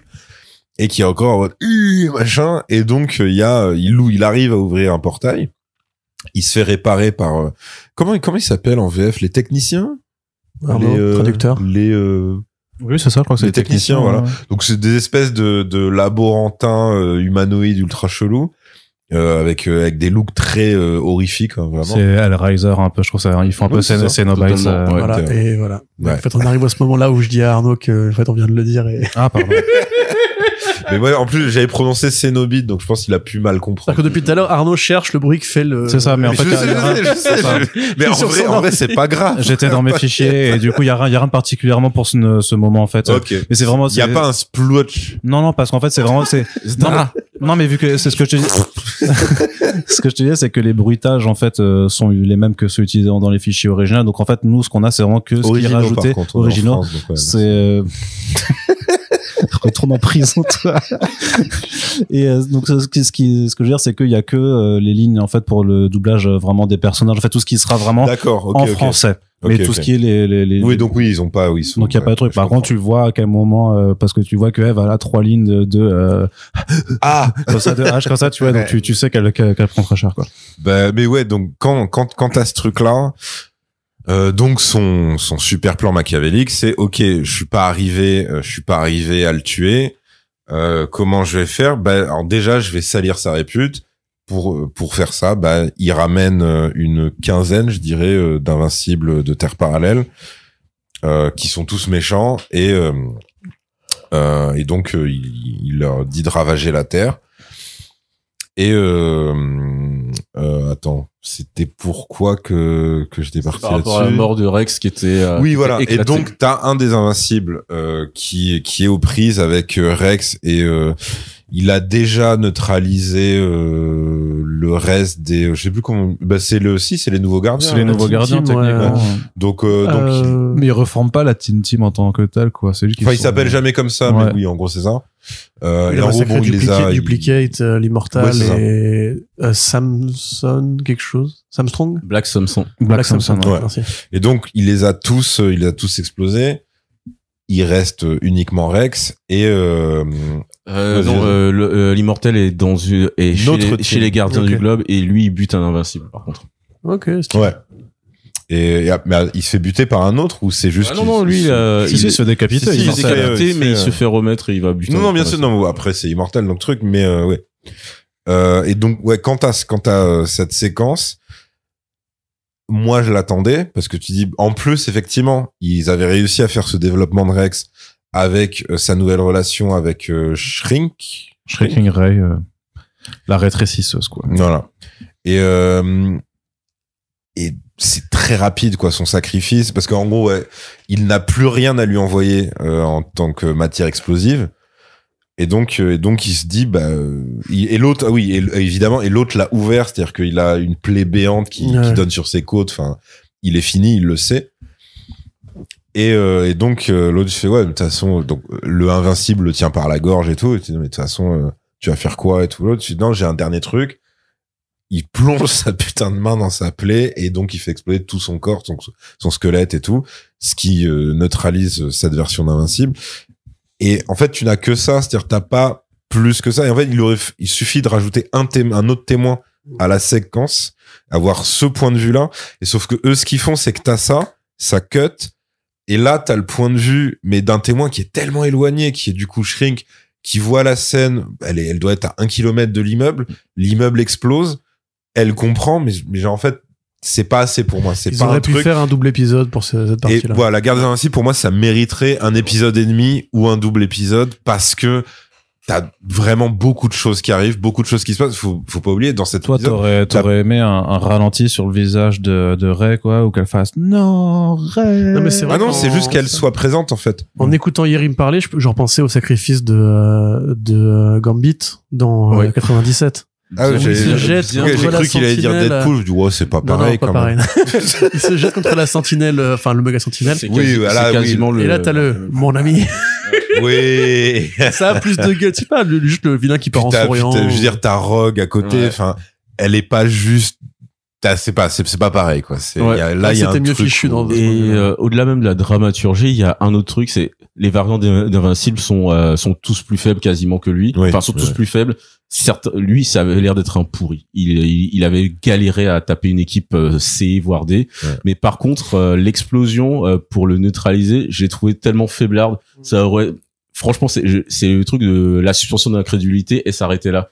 C'est l'explosion aurait dû raser la moitié d'un pont ou un truc comme ça, parce que là, c'était vraiment une explosion de Semtex qui neutralise un invincible, même si c'était un faible. Ce qui est dit, c'est pas Vegeta qui se laisse exploser, qui fait un gros cratère. Mais même au-delà de ça, vraiment, ça ne fait même pas s'écrouler un immeuble. C'est censé, même si c'est une version, on va dire, novice d'Invincible, il se prend des trucs assez incroyables dans la première saison. Ça, c'est pas censé le buter.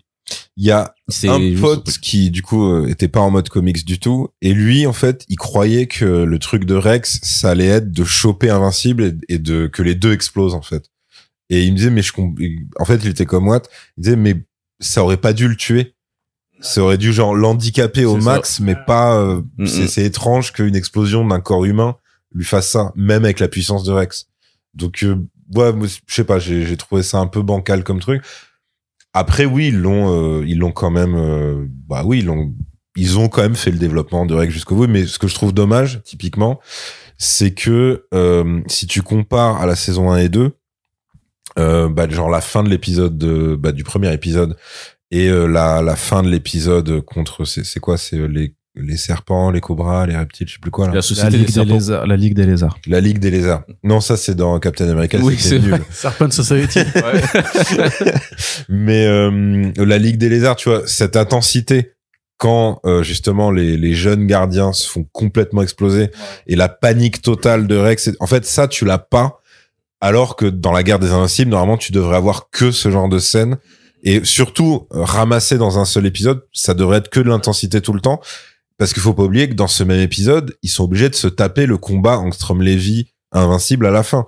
Donc, c'est vraiment très très court, en fait, ce qu'ils ont pour uniquement et les pourtant, ravages. Ça dure 50 minutes et quelques. Oui, bien sûr. Mais ils ont tellement de trucs à faire et à montrer. En plus, ils ont fait le choix d'intensifier le combat contre Levy, puisque dans la BD, il a les 5-6, une dizaine de sphères, on va dire, autour de lui. Il n'y a pas le côté animation japonaise de on va mettre une marée, en fait. Ouais, la marée de, c'est quoi, c'est des nanorobots qui lui ont... Ouais,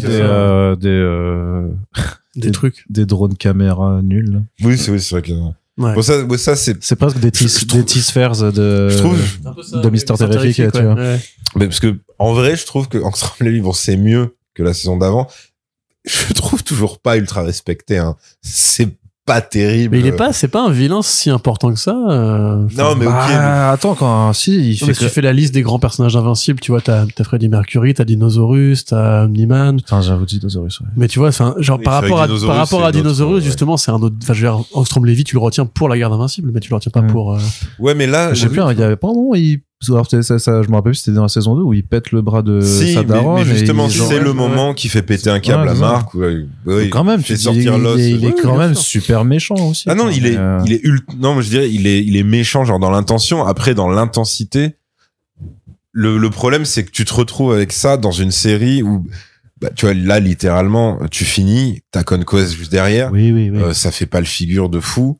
Le mec, il a limite, Powerplex a peut-être plus d'intensité que lui, en fait. bah C'est parce ça qui est qu'au moins, rigolo. alors Powerplex, qui est moi j'ai bien, un autre c'est- problème avec lui, c'est qu'il est vraiment, il est caractérisé comme un débile mental, et ça c'est ça. Bah après, devient c'est un toute problème. la tragédie du personnage aussi. C'est que le mec est tellement persuadé que c'est de la faute d'Invincible de tout qu'il Non, se non, rend mais pas là- compte non, mais que- là, C'est Frank Miller quand il fait Holy Terror, tu vois, c'est... Je suis d'accord, Il a pété un mais câble. là le problème c'est que tu parlais de suspension d'incrédulité juste à l'instant. Là, il y a par exemple quand il se foire et que du coup il provoque lui-même la mort de sa femme et de son gosse. et de son gosse.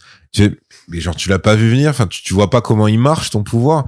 Évidemment, s'il y a des humains à proximité, oui, bah tu vas les réduire ensemble. Enfin, t'as vu ce que tu fais. Oui, mais Et c'est le parce mec que est juste débile. Ouais, mais il y a des mecs qui étaient mariés avec des latinas, Avec des lesbiennes, c'est ça que t'allais dire. des latinas qui ont voté pour Trump et leurs femmes se sont fait reconduire à la frontière. Donc, C'est vrai que l'argument, c'est débile, moi j'y crois plus dans le présent, je suis désolé. Ouais. Et puis il est aveuglé par sa colère, quoi. Ben non, mais en gros, pour moi, C'est ça allégorique. marchait, ça marchait. C'est allégorique, jusqu'à la ça. colère engendre la colère et la violence engendre la violence. Et la violence engendre la peur, et la peur fait basculer du côté Non, mais pour le coup, parce qu'en fait, on n'est pas dans un spin-off de Star Wars. pour moi, dans mon souvenir, Powerplex, c'était un tout petit truc, Non, Powerplay, justement, il est mais dans mon souvenir, Ouais. je dis. Et au final, dans l'anime, avec, en plus, je trouve que Heisenberg, merde, Aaron Paul Oui, fait plutôt un super tough. En plus, sérieux, parce que sa meuf ressemble à Jessica Jessica Jones. Kristen Ritter. Merci à Kristen Ah, Ritter. d'accord. Je trouve que justement, ils arrivent bien à doser au niveau montage pour qu'on croit vraiment à ce côté un peu trauma, un peu. Ah un non, peu mais son malsain, origin story, je la trouve bien. C'est juste dans ses actions. Déjà, je trouve que la série se fout un peu de sa gueule dès le départ. Il dit, je veux Invincible. Genre, il se foire quand même 3 fois avant de l'avoir en face de lui. Avec en plus des héros qui, eux aussi, se foutent de sa gueule. Non, mais en fait, Invincible, il est pas là. Juste, on va te poutrer parce que t'as l'air d'être une merde. Donc, machin. Il se fait coffrer une première fois. Enfin, tu vois, t'as quand même beaucoup ça. Et une fois qu'il l'a, c'est un peu décevant, je trouve, le fait que il est con jusqu'à ce point-là, quoi. Tu vois, je sais pas, justement en termes d'adaptation, d'anime, ils auraient pu trouver un truc qui fait que, je sais pas, il pensait les avoir protégés de son pouvoir pour X ou Y raison. Là, t'as l'impression qu'il les oublie et que toi, en tant que spectateur, c'est évident que oui, forcément, il va les tuer. Enfin, il est en train de faire tout sauter et tout machin.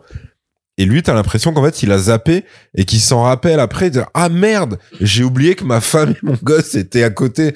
Tu fais, bah oui, enfin, c'est-à-dire, c'était ton plan de base de faire croire, parce que ça, c'est pareil, c'est super bien amené, le fait qu'il est encouragé de fou par sa meuf, qui se porte volontaire pour faire la fausse otage, histoire qu'il ramène, enfin, qu'il attire. Et puis lui cogner dessus à coups de masse pour augmenter ses pouvoirs. Oui, voilà. Enfin, tu vois, ils ont une relation qui est hyper malsaine et tout machin. Donc, pour moi, tout marche jusqu'à ce truc-là.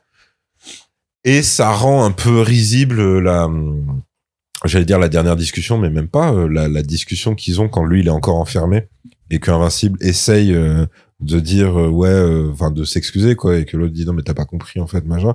Et t'étais là, tu fais, mais gros, c'est toi qui as pas compris. T'as tué tout seul ta femme et ton gosse. C'est-à-dire que là, en fait, tu peux toujours lui reprocher le truc d'avant, mais toi, tu devrais te dire, je suis aussi au moins autant une merde que le mec que je déteste. Enfin, tu vois, il il y a un truc, je trouve, qui cloche en termes de narration. Mais je pense que c'est le cas. Mais si tu mets bout à bout le monument aux morts, le fait qu'il y a différents marques qui viennent sur Terre pour casser les couilles, et le fait que Cécile le voit comme un ennemi et tout, en fait, tout le propos global, c'est invincible, c'est une donnée qui est trop puissante pour la planète Terre.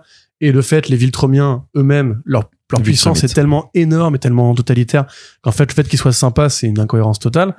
Et du coup, sa présence et leur présence à eux avec Omni-Man, du coup, ça engendre aussi que des petits mecs comme ça, en fait, se retrouvent pris dans la spirale, et l'humanité elle-même, en fait, d'accord, mais il est pas obligé d'être aussi débile, en fait, c'est ça que je veux dire. Encore une fois. Après, moi, je suis biaisé parce que c'est pareil dans la BD, la scène est pareille dans la BD. Je suis entièrement d'accord, mais là, en fait, je trouve que ça te saute plus aux yeux autant il y a des trucs, tu vois, comme on disait tout à l'heure, qui sont limite amplifiés par l'anime, tu vois, en termes d'impact de la violence, même si elle est moins graphique.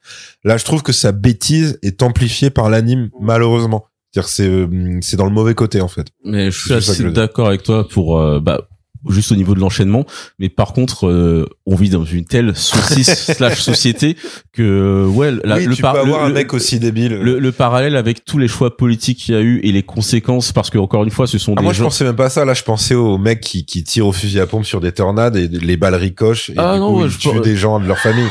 C'est là vraiment ça m'évoquait ce genre de ça existe, ça existe, c'est des Américains qui tirent sur des tornades. Il y a toujours des balles ricochent évidemment avec la puissance des mecs et du coup des gens de leur famille surtout avec des balles dans la tête. Écoute, ils vivent dans un cartoon, mais non, c'est encore une fois le Powerplex, c'est peut-être l'analogie du mec lambda qui en a marre des étrangers et tout, etc., qui fait un choix politique, qui vote mal et ensuite qui a les conséquences sur sa propre famille alors qu'il avait juste voulu arranger les choses. Mais encore plus simple, c'est un mec, sa famille s'est fait tuer, il achète un flingue, son gamin tombe sur le flingue et se met une balle dans la gueule, tu vois. Enfin, ça arrive tous les jours, entre guillemets, aux États-Unis, ce grand pays. Ouais. Moi, ça me fait rigoler ce que tu dis parce que je pensais au mec qui disait que donc Look Up était pas crédible parce que c'était trop parodique, trop ridicule et tout. Ah oui, non. Avec le recul, tu dis non, vous avez bien compris le. On vit dans une vraie saucisse, c'est compliqué. Mais après, encore une fois, moi, je voulais juste vanter les qualités d'acteur de Aaron Paul qui fait quand même un super taf. Mais c'est bien joué, c'est bien interprété. Et je trouve qu'il a entre guillemets, le personnage, à part ce petit détail-là, est plus crédible que Angstrom Levy, qui du coup passe pour un vilain vraiment à l'arrière-plan. Ouais. Bah, parce que voilà, moi, j'ai ce problème avec Angstrom Levy sur la saison 2 où je me disais, waouh, surtout, c'est lui qui scoltinait l'affrontement final et tu fais, ok, c'est pas au niveau, machin. Là, effectivement, c'est mieux parce que ça reste le boss, des invincibles variants, on va dire, méchants. Donc, ils ont un poil mieux respecté le délire, de Mastermind, en fait, parce que c'est littéralement un gros cerveau, le mec. Il a un cosplay de Mars Attacks et tout machin, et en gros il est en Dr. Gang au début, quand t'as le fameux fauteuil avec juste la main qui dépasse.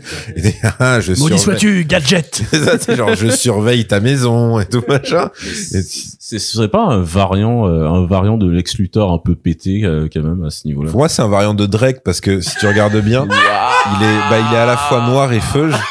Et il y en a pas beaucoup. Il y en a pas beaucoup des mecs détestables qui sont comme ça. Donc en gros, pour moi, c'était même ici, il se prend une balle perdue. Mais il fait un accord et c'est A minor. C'est ça. Mais et effectivement, sa première action, c'est quand même de menacer un enfant dans la saison 2. Donc, Mais en gros, là, je trouve autant il est en mode big boss, notamment quand les invincibles. Ça après t'as le problème où c'est très expédié. Le moment de rébellion avec d'énormes guillemets des invincibles qui font non mais en fait tu nous as promis tes trucs. Et là pareil en tant que spectateur qui aurait pas lu le truc, mais c'est vrai, attends, comment il les a convaincus? Parce que de base ils sont quand même là quand il lui parle ils sont plus que 8. De base il en a ramené une quinzaine. Certains sont plus forts que lui. Et tu dis, ouais, c'est vrai, ça. Lui, en plus, il a dû même faire des compromis avec lui-même parce que initialement, c'est un mec qui est complètement traumatisé par ces invincibles-là, qui ont niqué ses mondes à lui. Donc tu dis, ouais, c'est vrai. Et alors là, ça, c'est une différence avec les comics dans mon souvenir. C'est-à-dire, c'est très, très rapide le côté. Ah oui, d'accord. C'est bon, vous dégagez dans une autre dimension. Ouais. Ok. Et c'est très rapide. Ultra rapide, et après il est en mode maintenant je vais me faire Marc. D'accord. Si tu veux vérifier, Arnaud, pendant que voilà. Non, il est pas en vérifier. Arnaud il est plus là. Ouais, je suis là, je vous écoute. Mais ouais, enfin, ouais, c'est un des trucs où je me suis dit, ça fait partie du moment où, ouais, Après, un épisode et demi, 2 épisodes, ça aurait pas été. Mais ça, justement, c'est logique. C'est que si, enfin, comme il déteste Marc, il allait pas les garder jusqu'au bout, tu vois, il fallait qu'il les dégage. Non, là, je parle de leur réaction à eux.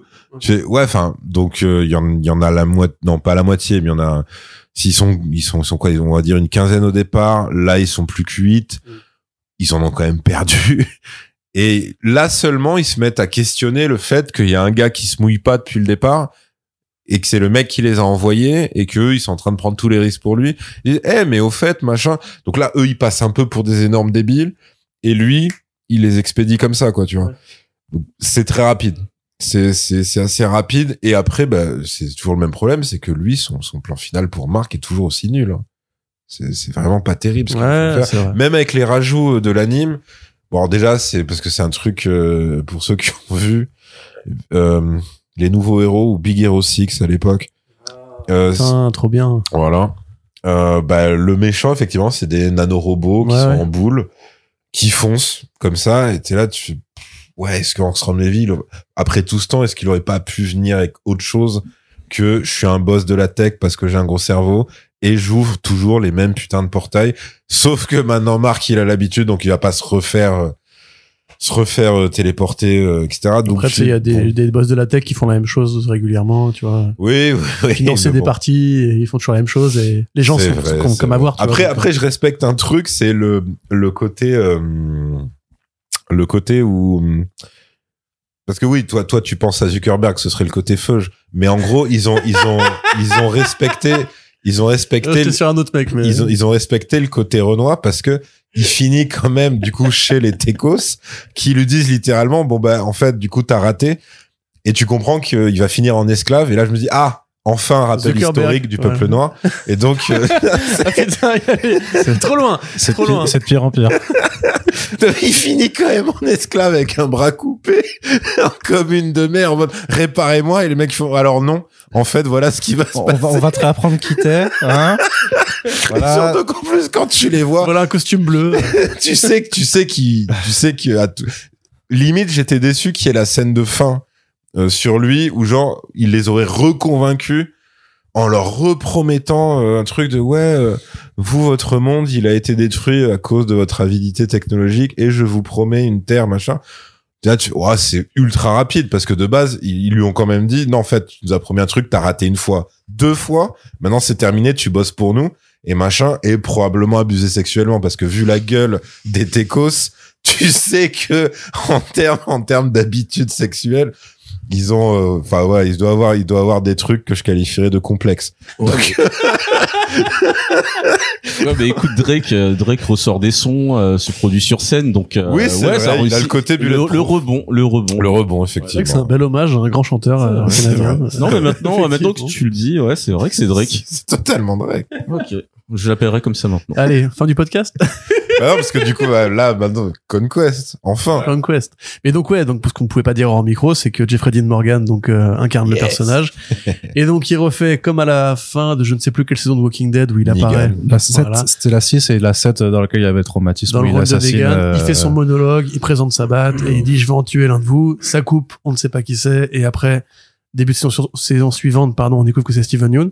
De mémoire, c'était la 7, je crois. Ouais. Steven Yeun, d'ailleurs, qui a été un rajout, je crois, de la série, si je dis pas de conneries. Non, le rajout, c'est l'autre, le gros rouquin. Ah oui. En fait, dans la BD, je sais même pas si le gros rouquin existe, mais juste, t'as que Glenn qui se fait exploser.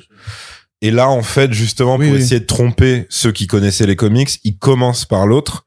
Donc tu dis, ok, ils vont garder Glenn, qui est un perso principal. Sauf que après, je crois, c'est Daryl qui se jette sur Negan, qui se fait arrêter.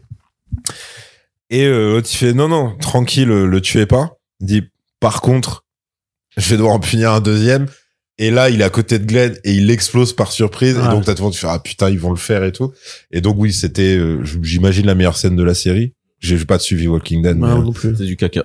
Même la BD, ça fait un petit bail que je m'en souviens plus trop. Mais... Non, mais je veux dire, là, en tant que série, j'imagine que c'était leur meilleure séquence. Oui, quoi. La série, c'était vraiment du caca. Mais la saison 1 était bien. À part les deux. Alors déjà, tout l'arc de Shane était sympa. Non, la saison était pourrie dès le début, mais la saison 7, c'était le pic de la popularité de la série. C'était le côté, c'était le Game of Thrones des adaptations de comics, quoi. Je croyais que c'était quand le gouverneur est parti, les gens commençaient à se dire, c'était vachement. Ouais, mais justement, c'est quand Negan est revenu que les gens sont revenus aussi. Ok, d'accord. Donc du coup, le nouveau souffle, ça a dû être considéré comme leur meilleure séquence. Ah, l'épisode. Oui, l'intro de Negan à la base.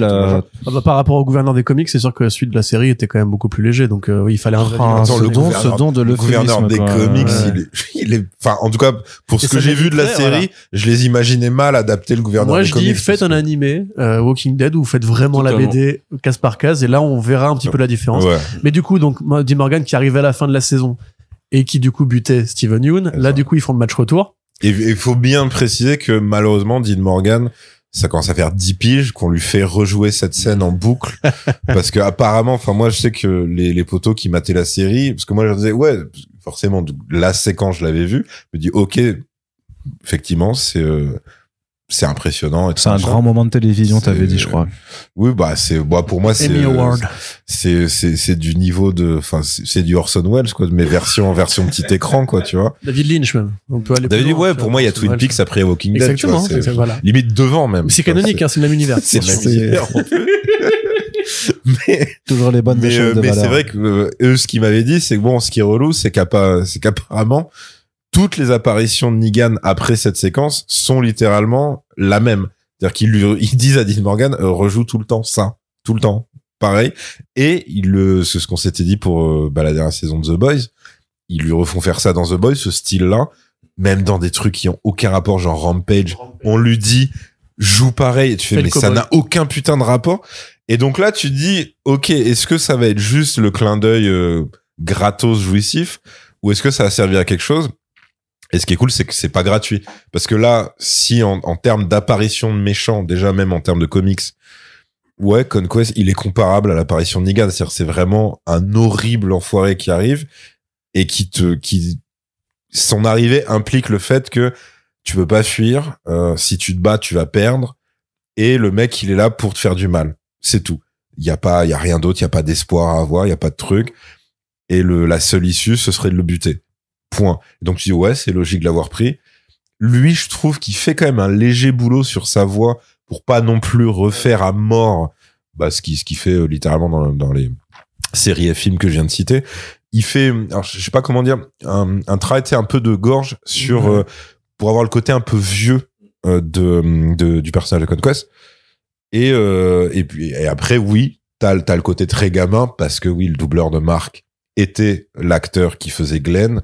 Et donc, tu dis, ouais, match retour de fou. En plus, avec le truc de, tu m'as explosé le crâne la première fois. Maintenant, c'est mon crâne qui a explosé parce que c'est vrai que la manière de l'achever où il a les mains broyées et il lui enchaîne des coups de tête dans la gueule. Tu vois un mec qui fait, monsieur, c'est pas le même comique. Ta gueule! C'est ma revanche!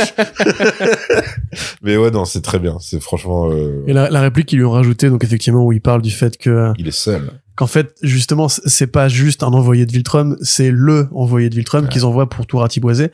Et que le mec, du coup, à cause de son efficience en tant qu'exécuteur, il a aucune vie privée, il a pas d'amis, il a pas de meuf, et qu'en fait, il a même pas le droit à un vrai prénom. Ils l'ont appelé Conquest et il a pas de prénom. Pour sa fonction. C'est juste une marque, entre guillemets. Et ça, en fait, parce que Marc, c'est le... décidément. Troisième rebond, celui-là est trop, tu sors. Donc, il te dit même que les Viltrumites le craignent. Ouais, ils ont et du coup, l'ont ostracisé. C'est un peu leur fou du bus, quoi, tu vois.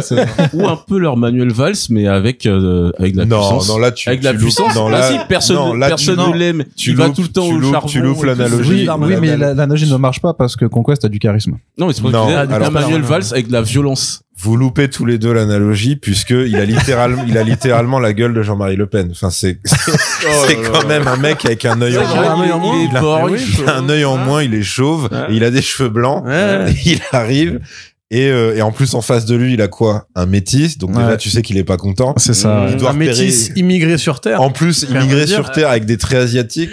C'est que le mec, il est pas là pour faire des prisonniers, quoi. T'es à deux doigts de dire Jeanne au secours, effectivement. C'est ça. Mais par contre, ça, justement, c'est un bon rajout parce que quand tu vois dans la BD où quand il lui explose le crâne, il fait c'est ce que tu voulais, t'es content, connard et tout, et il lui répond I take the good with the bad, donc en gros genre je prends ce que je peux prendre comme plaisir, Exactement. tu vois. Et ça par contre c'est dans la BD, c'est pas un rajout. Et du coup jusqu'à la fin, l'enfoiré il est en mode genre bah ouais vas-y tue-moi, ça me fait kiffer, ça etc. Et donc effectivement le développement et comme justement le fait qu'il lui refait littéralement ce qu'Omniman lui faisait, c'est des bonnes idées de digestion en fait de ce qui marchait à l'époque. Parce qu'aujourd'hui, tu sais, on a une époque où justement on veut que les vilains soient plus, comment dirais-je, compréhensibles. On veut que le vilain, il a un motif comme Thanos, qui en fait c'est un éco-terroriste. Tu dis, non, ça marche pas du tout. Mais là, en fait, ils sont juste dit, non, on veut juste qu'il soit plus humain. Enfin, plus compréhensible. Qu'en fait, il est plus tragique, plus dramatique. Je pense que leur question, ça a dû être un mec qui est dans la violence à ce point-là. Qu'est-ce qui se passe dans sa tête, en fait? Ok, t'es devenu un sadique et tout, y a pas de souci, mais du coup, c'est quoi tes relations sociales? En fait, t'en as pas. Donc effectivement le mec il y a ce côté parce que clairement le mec est en mode j'aime la guerre et la violence. C'est là quand il lui ça c'était dans la BD quand il lui dit non mais en fait je t'explique Anissa c'était une optimiste limite tu lui dis c'est une utopiste, elle essayait de te convaincre attendez, elle a essayé de te parler. Anissa c'est quand même la meuf qui l'a envoyé 6 mois à l'hosto en menaçant sa copine de décapitation, c'est pas juste et tout truc. Et donc après Anissa ça peut faire rebeu, donc en tant que Jean-Marie c'est normal qu'ils doivent la considérer un peu malement, mais t'as ce truc de ok moi en fait c'est très le monologue de Madsen dans Reservoir Dogs, c'est quand il est face au keuf avec le Schlass et genre le keuf dit non mais machin mais je sais rien, il lui dit ouais t'as fini, il dit en fait moi je m'en bats les couilles de ce que tu sais, je veux juste te torturer. Et tu sais lui quand il dit à Marc non mais en fait je t'explique, moi j'aime la violence et je veux te défoncer et ensuite j'ai massacré ta planète parce que j'aime ça. Et tu dis ok un mec comme ça comment il fonctionne, genre c'est quoi quand il est pas en train de se battre et de tuer des gens, qu'est-ce qu'il fait? Et la réponse, c'est effectivement, comme certains, que ce soit mercenaires, soldats, complètement bousillés, c'est en fait, t'as pas de vie en dehors, et tu te sens inutile, et t'as pas de relation sociale, tu n'as rien. Et effectivement, cette réplique qui est rapide en plus, mais très... c'est 1 minute, ouais. Très sale, parce que c'est vraiment quand il a déjà dominé Marc et tout, il est à terre, il aurait pu, là, il pourrait le tuer et il lui susurre à l'oreille. Il lui fait un petit ASMR. Il lui dit en mode, ouais, tu sais quoi, je te dis vraiment merci parce que malgré tout, il est limite déçu. Tu sens qu'il est déçu de ses autres combats parce qu'ils sont trop courts et du coup, il a pas le temps d'échanger avec l'adversaire. Et tu sais, donc tu dis, ok, c'est, lui, pour le coup, t'es en mode, ok, lui, il va falloir le tuer parce que c'est impossible. Il y aura pas de raisonnement avec cette personne. C'est, voilà. Le Ultimate Nappa. Enfin, si on veut refaire. J'y pensais, en fait. Avec la moustache. Parce que c'est vrai qu'en micro, je disais Vegeta moustachu et tout, mais en fait, Nappa, c'était le premier Saiyan moustachu. Ouais, mais Vegeta, c'est Freddie Mercury. Mais Nappa, il fait pitié, quoi. Franchement. Non, Nappa, ça va. Quand il apparaît au début, ça va. Nappa, s'il y avait pas eu Goku, en fait, il rasait la Terre. Ouais, c'est ça. Il bute un nombre, un assez grand nombre. Il arrive sur Terre, il s'appelle le petit Shaozu. Il y a même eu un sacrifice. Quel est le sacrifice le plus inutile de la Terre? Et il bute Piccolo. Il bute Piccolo qui se sacrifie pour Gohan. Ça aurait dû être Rexplode en fait, Shaozu, tu vois. Ouais, de fou. C'est exactement ça. Mais après non, parce que Rexplode, je le respecte, Shaozu, je l'ai vraiment toujours considéré comme une petite merde. Déjà physiquement, il y avait un énorme souci. Mais la diff, c'est que Rexplode, il se prend une balle dans la tête. Il se relève et il pète la gueule. Et en plus, il se relève avec le regard de fou furieux. C'est ça, voilà. La voix ultra déformée de le doubleur Jason Mantzoukas. Ouais, qui donne sa vie dans le truc. Rexplode, c'est plus Yamcha, en vrai, non? Non, Yamcha, il est pas respecté. C'est un Vikos Yamcha. Non, Tenchinan, à la limite. Ouais. Tenchinan aussi qui se sacrifie. Ouais, il fait des belles choses. Face à Nappa. En fait, Nappa, mais Tenchinan, remarque, au début, il est super prétentieux. Mais même Tenchinan, il a le truc avec Cell version 2. Ouais. Tu sais, il lui enchaîne. Mais Tenchinan, franchement, respect. Alors que non, Yamcha, non. De mutant à la Yamcha, c'est juste, non, il se fait juste one shot à chaque fois. Donc, mais non, franchement, le truc Conquest, du coup, réussite. Oui. Pour la saison 4. Parce que à chaque fois, ils ont eux-mêmes annoncé. Oui, à chaque fois, en fait, on a un peu un reel à la fin, en fait, qui te prépare aux prochains arcs narratifs.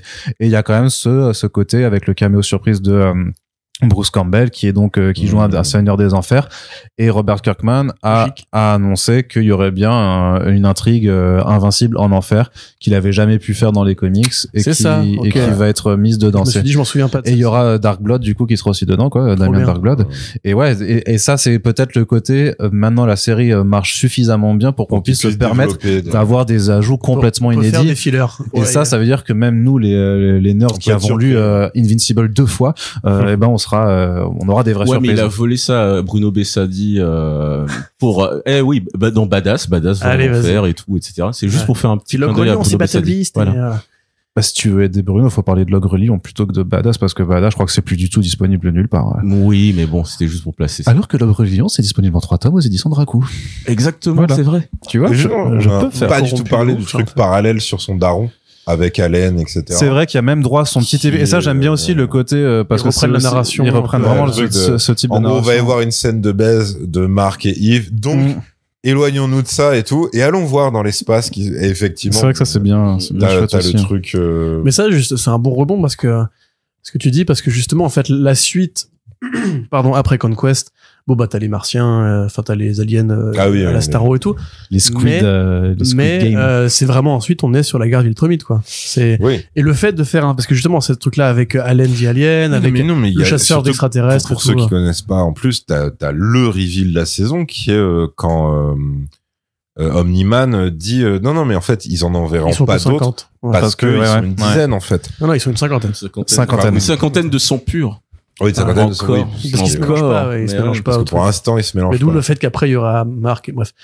Spoiler. Mais du coup, ça, tu sais que c'est une interrogation pour moi. Donc ça, pour le coup, sans en parler, vu leur rapport au sexe. Franchement, je pense qu'ils vont le faire. Je pense qu'ils vont le faire. Parce que Kirkman aime bien cette idée et elle est déchirante. Ah non, je dis pas le squeezer totalement, mais non, je m'interroge sur comment ils vont le représenter. Ah oui. Parce que c'est impossible qu'il l'anime concrètement, tu vois. Bah si, je pense qu'ils vont montrer des pierres même sur les scènes de sexe classiques, ils le font pas. Donc hors champ, ils vont montrer des pierres bouger. Tu verras un bras de Marc qui veut se débattre. Oui, après c'est vrai que tu peux faire un truc sur des points de détail ou du reflet ou c'est vrai que tu peux un plan sur un arbre. Mais ce sera pas éludé, hein, ce sera pas éludé. Ah non, je pense pas du tout que ce sera éludé, mais je m'interrogeais sur leur. Je pense. Ce sera pas montré, mais ce sera doublé par contre, je pense. T'auras des contestations horribles. T'auras Steven Yeun et qui fait Annie, ah non. Et surtout si X existe encore à ce moment-là, putain, il y aura le truc de rendez-nous nos comics, on voulait voir cette scène. Tous les mecs qui auront la main dans le slip et qui seront privés de cette scène. C'est ce qu'on se disait. C'est ce qu'on se disait au podcast précédent sur les gens qui étaient en mode Goodbye Toxic Amber and welcome Radioactive Anissa. Et t'es en mode, mais vous voulez vraiment, genre c'est ça votre idéal, le truc. Qu'est-ce que c'est que ça? Bah, c'est les fans de Breaking Bad, mec, hein, c'est. Skylar West the Real Villain all along. Ouais, c'est ça, Mais bref. Mais du coup, le fait est que moi, je suis à la fois content de voir de l'inédit, mais en même temps, j'ai envie qu'on arrive à ce moment-là, quoi. Mais sois patient, frère. Depuis le temps que je dis aux gens Freddie Mercury, ils comprennent pas la vanne, tu vois, ils seraient mais ils la comprendront, il y aura un payoff. C'est-à-dire que j'ai pas créé cette vanne, hein. C'est une vanne des forums invincibles depuis très longtemps, et Ryan Otley avait même dessiné Freddie Mercury. Ah, d'accord. Il a embrassé le truc. Ah non, mais je savais que la vanne existait, mais je savais pas carrément le dessinateur. Oui, bien sûr. Je sais même pas s'il a un nom d'ailleurs, ce personnage. Enfin, il a un titre. Oui, si, je l'aurais plus là, mais oui, pareil, ils l'ont pas mis en post-générique, ça. Non, mais ça sera pareil. Moi, je mets un petit coup d'accélérateur, là. Non, mais ce sera pour le final de la saison 4. La guerre Viltrumite occupera la deuxième partie de la saison 4, je pense. Bah, toutes les manières, là, juste avec le moment où t'as les deux qui déboulent et qui commencent à se péter avec les Tollars plus Allen et Battle Beast. Super, effectivement, très drôle et jouissif quand Allen libère Battle Beast et que Battle Beast, tu sens qu'en fait, il aurait pu se libérer tout seul, mais il attend des combattants. Non, mais c'est vraiment. Lui, c'est pareil, c'est que tu dis, ça, c'est un peu le manque mais qui était déjà un manque côté comics. C'est que tu dis, putain, ça aurait donné un truc de fou, Battle Beast versus Conquest, quoi. Genre, les deux accros à la violence. Mais on aura un truc comme ça plus tard dans le. Mais effectivement, quand t'as l'espèce de Royal Rumble complètement dégénéré dans ce truc-là, si oui, après je sais pas si eux ils se sentent de faire un special Battle Beast ou autre, mais t'as tellement de trucs. Bah du coup là ils l'ont fait en BD effectivement. Bah ouais, c'est ce que vous m'aviez dit la dernière fois, que c'était prévu, ou qu'en tout cas c'est. Il y a déjà des extraits enfin des aperçus qui traînent. Oui, il y a une mini-série. Enfin non, on sait même pas si c'est une mini-série d'ailleurs. Pour l'instant, on sait juste que ça doit avoir une durée limitée, parce que normalement juste la temporalité de ce que ça doit raconter. Elle est définie par un début et une fin, mais techniquement en fait si ça marche et qu'ils y prennent énormément de plaisir, ils pourraient en faire une saga de plein de numéros quoi. Mais je pense pas que après Ryan Hutler en ongoing maintenant c'est un peu compliqué pour lui de tenir les trucs, donc c'est même plus grand d'actualité. Enfin. Oui, mais c'est pour ça, mais à la limite ils peuvent faire des arcs, prendre 4 mois de pause, refaire un autre arc, des trucs comme ça, on verra, ça dépendra du succès, mais je pense que ça va quand même bien relancer le truc quoi. Ah si, après pareil dans les retours de perso, mais c'est du positif. Je pense que c'est eux qui se sont fait kiffer, parce que du coup, est-ce qu'il était dans la 2? Non, il était pas dans la 2. Le boss, genre Kingpin robot avec une voix autotune. Ah oui, Face de fer. Ouais, Face de fer. Lui, il est bon, hein. Il est tellement marrant dans son retour. Ouais. Alors déjà, parce que t'as le truc avec le folklore, asiatique, avec le parrain en mode triade qui est un dragon, enfin vraiment le truc Monsieur Dessous, je crois, qui déroule et tout machin. Liu, ok. Et donc déjà c'était génial et tout, avec le truc de la zonze.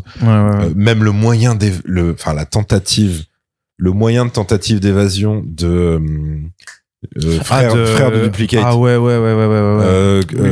Multipole. Simu Liu. Non, pas Simu Liu. Non, bah non, justement. Pas Simu Liu. Tu te trompes. Attends, je me gourde. Simu Liu, Multipole, c'est Simu Liu. Mais non, je croyais que c'était les deux. Et le méchant, il s'appelle Monsieur Liu. C'est ça, ok, d'accord. Ok. Alors attends, qui fait le doublage des jumeaux qui voyagent dans le temps? Je suis dessus. Continue, t'inquiète pas, tout va bien. Ok. Parce que je croyais que c'était. C'est pas la même personne en tout cas. Ok. Non, Simu Liu, c'est Multipole. Tu vois. D'accord. Ok. Non, si c'est Mr. Liu, voilà l'autre. Et à côté c'est Solo Maridueña qui faisait Blue Beetle, qui fait les jumeaux. D'accord. C'est l'acteur de Blue Beetle qui faisait les jumeaux. Ok. C'est Blue Beetle qui fait les jumeaux. Eh oui. C'est potentiellement son meilleur rôle de comics, hein, cet acteur. C'est Sean Diesel qui fait Incendiario. il faut le respecter. Mais voilà, tu vois. Rien que ça, tu vois, sa tentative d'évasion, parce qu'au début tu dis, est-ce que c'est pour qu'on lui ouvre la porte et qu'il déferle, et après quand tu comprends ce qu'il fait, tu c'est atroce, en plus c'est long, et c'est horrible, parce que ça veut dire que t'as juste de la chair humaine compactée, enfin c'est juste la pression de la chair humaine contre les parois de sa cellule. Ah, puis dans la scène quand il dit qu'est-ce qu'il faut avec les clés de mon cheval. Attends, quoi? C'est une très bonne joke à la con. Okay. Mais du coup, carrément. Attends, le truc machin, c'est le retour de Face de Fer. Quand il a son espèce de réunion de super méchants et qu'il les engueule. Et là, tu sais, quand Fabrice parlait d'économie, c'est l'économie maximale, parce que personne ne bouge et personne ne parle, surtout, c'est-à-dire qu'ils ont engagé personne d'autre pour faire la scène, quoi. D'ailleurs, pareil, je sais pas qui le double en voix modifiée, mais je le trouve hilarant. Enfin, c'est Face de Fer. Là, pour moi, parce que pareil, tu sais, il paye pas de mine, mais en vrai, il est vraiment méchant, quoi. Enfin, surtout qu'il est intelligent. Il est beaucoup plus malin tout le truc de l'évasion, à part Multipole, c'est presque par chance qu'il a pu garder son lui à l'extérieur. Enfin, à l'extérieur du truc de Yves. Mais en fait, lui, c'est le seul qui bénéficie de l'évasion. Donc, il a vraiment planifié son truc, il est intelligent et tout. Mais c'est vrai que quand il pousse ses gueulantes, c'est toujours drôle parce qu'il est sous autotune. Mais en plus, ce qu'il leur dit, c'est votre machin truc, j'étais en prison pendant tout ce temps et tout. Et aucun de vous machin. Et moi, ça me rappelle des vibes limite de la série Harley Quinn, où tu pourrais avoir, tu vois, un Dr Psycho ou un mec avec cette espèce de voix, de timbre un peu criant, qui est très, conscient du fait qu'il est entouré d'enflures et que quoi qu'il arrive, il a pas d'amis dans ce milieu-là, et qu'il a un ego quand même assez démesuré machin. Et ouais, lui, son épisode avec de gros guillemets, je l'ai trouvé quand même assez drôle. Lui, c'était un des trucs marrants. Bon, je vais pas revenir sur le fait que oui, dans Live Invincible War, dans les comics, tu avais un all-star des autres personnages dont ils n'ont pas les droits. Donc, mais ça, de toute façon, on le sait. Je crois, il y a quand même 2 caméos. Il y a la Witchblade et Savage Dragon. Il y a tout le monde. Aussi. Il y avait Spawn? Il y avait Spawn, il y avait non, mais non, je veux dire, dans la série, il me semble qu'ils font ils mettent Brit et Tech Jacket, quoi. Ouais, voilà. Non, mais il y a pas genre. Mais après, il est pas utile, Tech Jacket, en plus. Il y a pas genre le loup. Il y a Tiger, le tigre, voilà. Best Tiger qui Bon, après, bon, c'est du caméo pour du caméo, hein. Là, on est. Il y a le Wolfman aussi de Kirkman. Le Wolfman apparaît à un moment, il y avait le loup-garou aussi. Ah, ben alors. Mais il se fait taper par un invincible. Peut-être que je confonds. Parce que, peut-être je pense à Wolfman. Parce que j'ai vu que j'ai pas les blazes. Non, Best Tiger, c'est le gars avec les flingues. Ok, non, alors, je pense à Wolfman, moi. Ouais. Ok. Ouais. Donc, ouais, donc bon, mais ça, ok, question de droit, y a pas de souci. Ouais, c'est pour se faire hein. plaisir aussi pour ceux qui connaissent, quoi. Ouais, non, bien sûr. Tu peux faire le même de DiCaprio comme ça, qui pointe du doigt l'écran. En faisant, là, je connais, c'est Tech Jacket. Et là, Corentin, il fait, tu vois, ça, c'est Wolfman, qui est une autre création de Robert Kirkman. Je pourrais dire que Tech Jacket est apparu avant Invincible et que c'est la base de leur univers. Et qui avait été publié chez Angle Comics à l'époque. C'est un très bon comics, hein. Mais il a été réédité récemment. En intégral, Il a été réédité récemment, lisez-le, on n'a pas fait de back-issue encore dessus. Attends, elle est sortie déjà intégrale Tech Jacket? Ouais, on voulait t'en proposer, on peut en faire un back-issue à un moment donné. C'était celle-là? Ouais, sur Messenger, rappelle-toi. Bref, oui. Avec AJ au dessin. Exact. C'est ce que je viens de dire, si t'écoutais un peu. Non, mais je répète. C'est la fin du podcast, là. Bande de fummes. Le mec, il s'est mis. Mais tu sais qu'en plus, c'est toi qui... 35 centilitres de vin. C'est toi qui lui fournis à chaque fois. Là, c'est la fin. Oui, mais c'est pour la qualité. Il a bossé. Il y a eu des vannes sur Drake. Moi, j'ai rigolé, j'étais content. Ouais, c'est ça. Tu vois, c'est le carburant, la potion magique d'Evan et Yerim. Il y a eu Jean-Marie Le Pen. Et en plus, la manière de bien le traiter s'il arrive quelque part. C'est comme ça qu'il faut. J'adore comment ils le lisent comme une victoire. Il y a eu Jean-Marie Le Pen. En plus, quand même, les gars, attendez, je fais le même sur Jean-Marie. Il y a un coucou Gérald qui se fait attendre, monsieur, quand même. Tout à fait, je crois, mais bon. On conclut? Le mec, je pense que quand il vient au podcast, il a une liste de dingueries à sortir et il se félicite avec le vin à la fin. Genre, j'ai placé antisémitisme, Palestine, Le Pen, racisme, c'est bon. J'ai dit que pas placé Palestine. Non, pas cette fois, pas cette fois. Non, mais plus de 20. Allez. Je fais une blague sur Arnaud qui aime pas les noirs. Allez, ça c'est coché. Il aime pas les femmes. Asiatiques. Une blague. Il les confond tous. Après, c'est vrai que tu les confonds tous. De quoi, les Asiatiques? Les Coréens et les Chinois, notamment. Oui, c'est vrai, c'est terrible, ça. On pourra couper l'extrait. Sur TikTok. Tu vas faire fureur. Allez, c'est parti, le Cancellation Tour 2025. Très bien. Je crois que mais c'était non, mais si c'était les attentes sur la saison d'après. C'est les attentes sur la saison d'après. Ouais, mais les attentes, on a dit en gros que lui il attend la guerre Viltrumite, on attend l'inédit aussi puisqu'il y aura donc des surprises avec ce Invincible en enfer. Je veux des épisodes spéciaux sur Brit et autres. Pourquoi pas un petit spin-off? Non, c'est trop, il y a pas, non, c'est trop de risques, c'est trop d'investissement. Mais je sais bien. Il y a une série sur les gardiens. Mais je sais bien que ça existe en BD, mais The Boys, ils ont fait des spin-offs, Walking Dead aussi. Oui, mais à mon sens, je pense que d'un point de vue pragmatique, c'est peut-être moins risqué. Ouais, tu penses? Un truc qui pourrait être pas mal, c'est la série, ils avaient fait une série animée The Boys avec on va dire Diabolical anthologique. Peut-être faire une série anthologique sur tout ce fatras super-héroïque qui traîne dans l'univers de... Il y a tellement de personnages et puis Kirkman a envie d'écrire dessus. Un épisode par personnage ou par équipe et let's go, ça part. Pourquoi pas? Avec des styles différents pour notamment embrasser. Non. Je pense qu'il ferait pas le délire de styles différents. Oh, ce serait Invincible, Defend Robots, tu vois. Quand t'as développé tout un... Non, tu vas pas changer. Après, elle est bien, l'esthétique de... je trouve que c'est vraiment un beau positif. Ils ont gardé la colo de Crabtree et tout sans le payer, c'est super cool. Mais il a gagné son procès, on peut rigoler maintenant. Mais non, pour le coup, moi carrément, s'ils voulaient développer la marque en dehors d'un jeu vidéo qui sortira jamais ou d'un film d'animation en image réelle qui a aucun intérêt vraiment, faites-moi une petite série Guardian, une petite série Brit, une petite série, voilà, on peut se faire plaisir. Radiga a pas tort, tu fais une saison, 8 épisodes sur un personnage isolé parce que tu vois, on manque de place. Tu vois, Yerim, il a envie de revoir le mafieux robot. Moi, j'ai envie de revoir... Et Battle Beast, le mafieux robot et Battle Beast, voilà. Enfin, il y a quand même des concepts que tu peux développer. Et la sœur de Brit. Voilà, mais ça peut tout aussi bien faire des arcs dans les saisons 4, 5.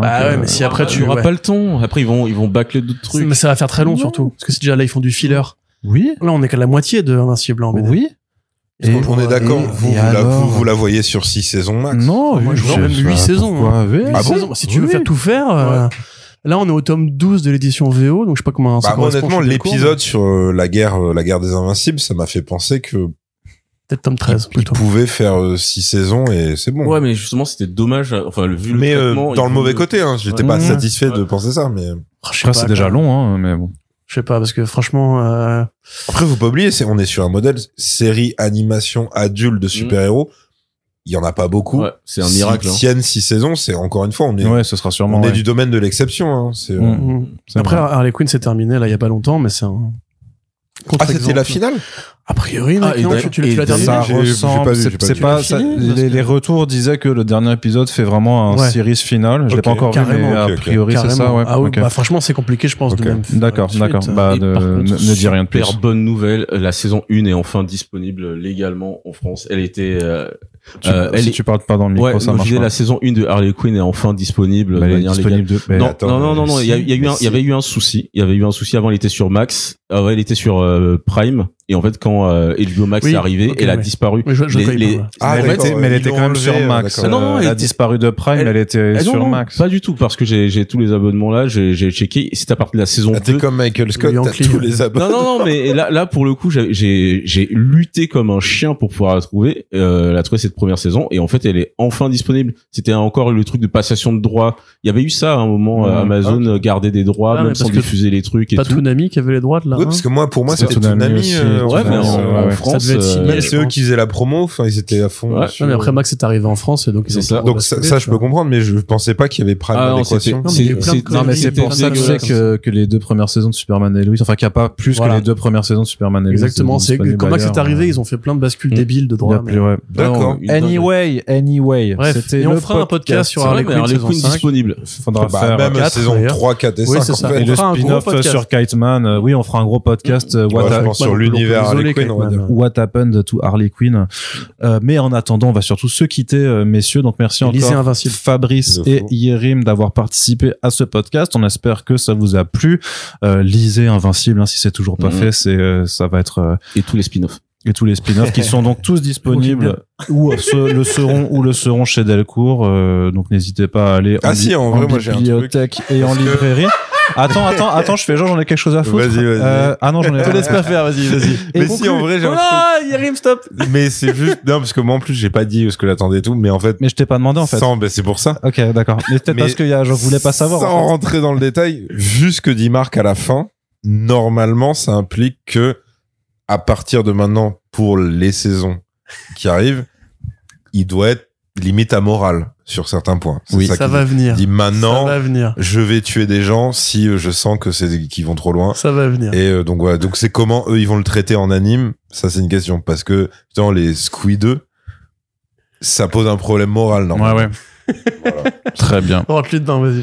Et donc, si vous avez apprécié ce podcast, n'hésitez pas à le partager, à en parler autour de vous, à laisser des commentaires sur nos réseaux sociaux, sur les différentes plateformes d'écoute, en attendant que notre Discord voit le jour et ouvre ses portes. Et d'ici là, on vous... C'est prévu, ça? C'est prévu, de ouf. C'est prévu. Enfin, techniquement, il est créé. Faut juste que j'aménage tous les salons avant de donner le lien publiquement, mais voilà. Et voilà. Vous faire insulter par Yérim dans le Discord. Non, parce que je ne sais pas comment ça fonctionne. Ça reste un boomer, mine de rien. Bah oui, moi, je suis vieux, les gars. Et si jamais vous pouvez également, si vous souhaitez contribuer à l'effort de guerre pour que nous soyons nous-mêmes invincibles, eh bien, n'hésitez pas à nous soutenir sur notre Tipeee. Merci à toutes et tous de nous avoir écoutés. On se dit à très bientôt pour le prochain podcast. Messieurs, salut! Salut!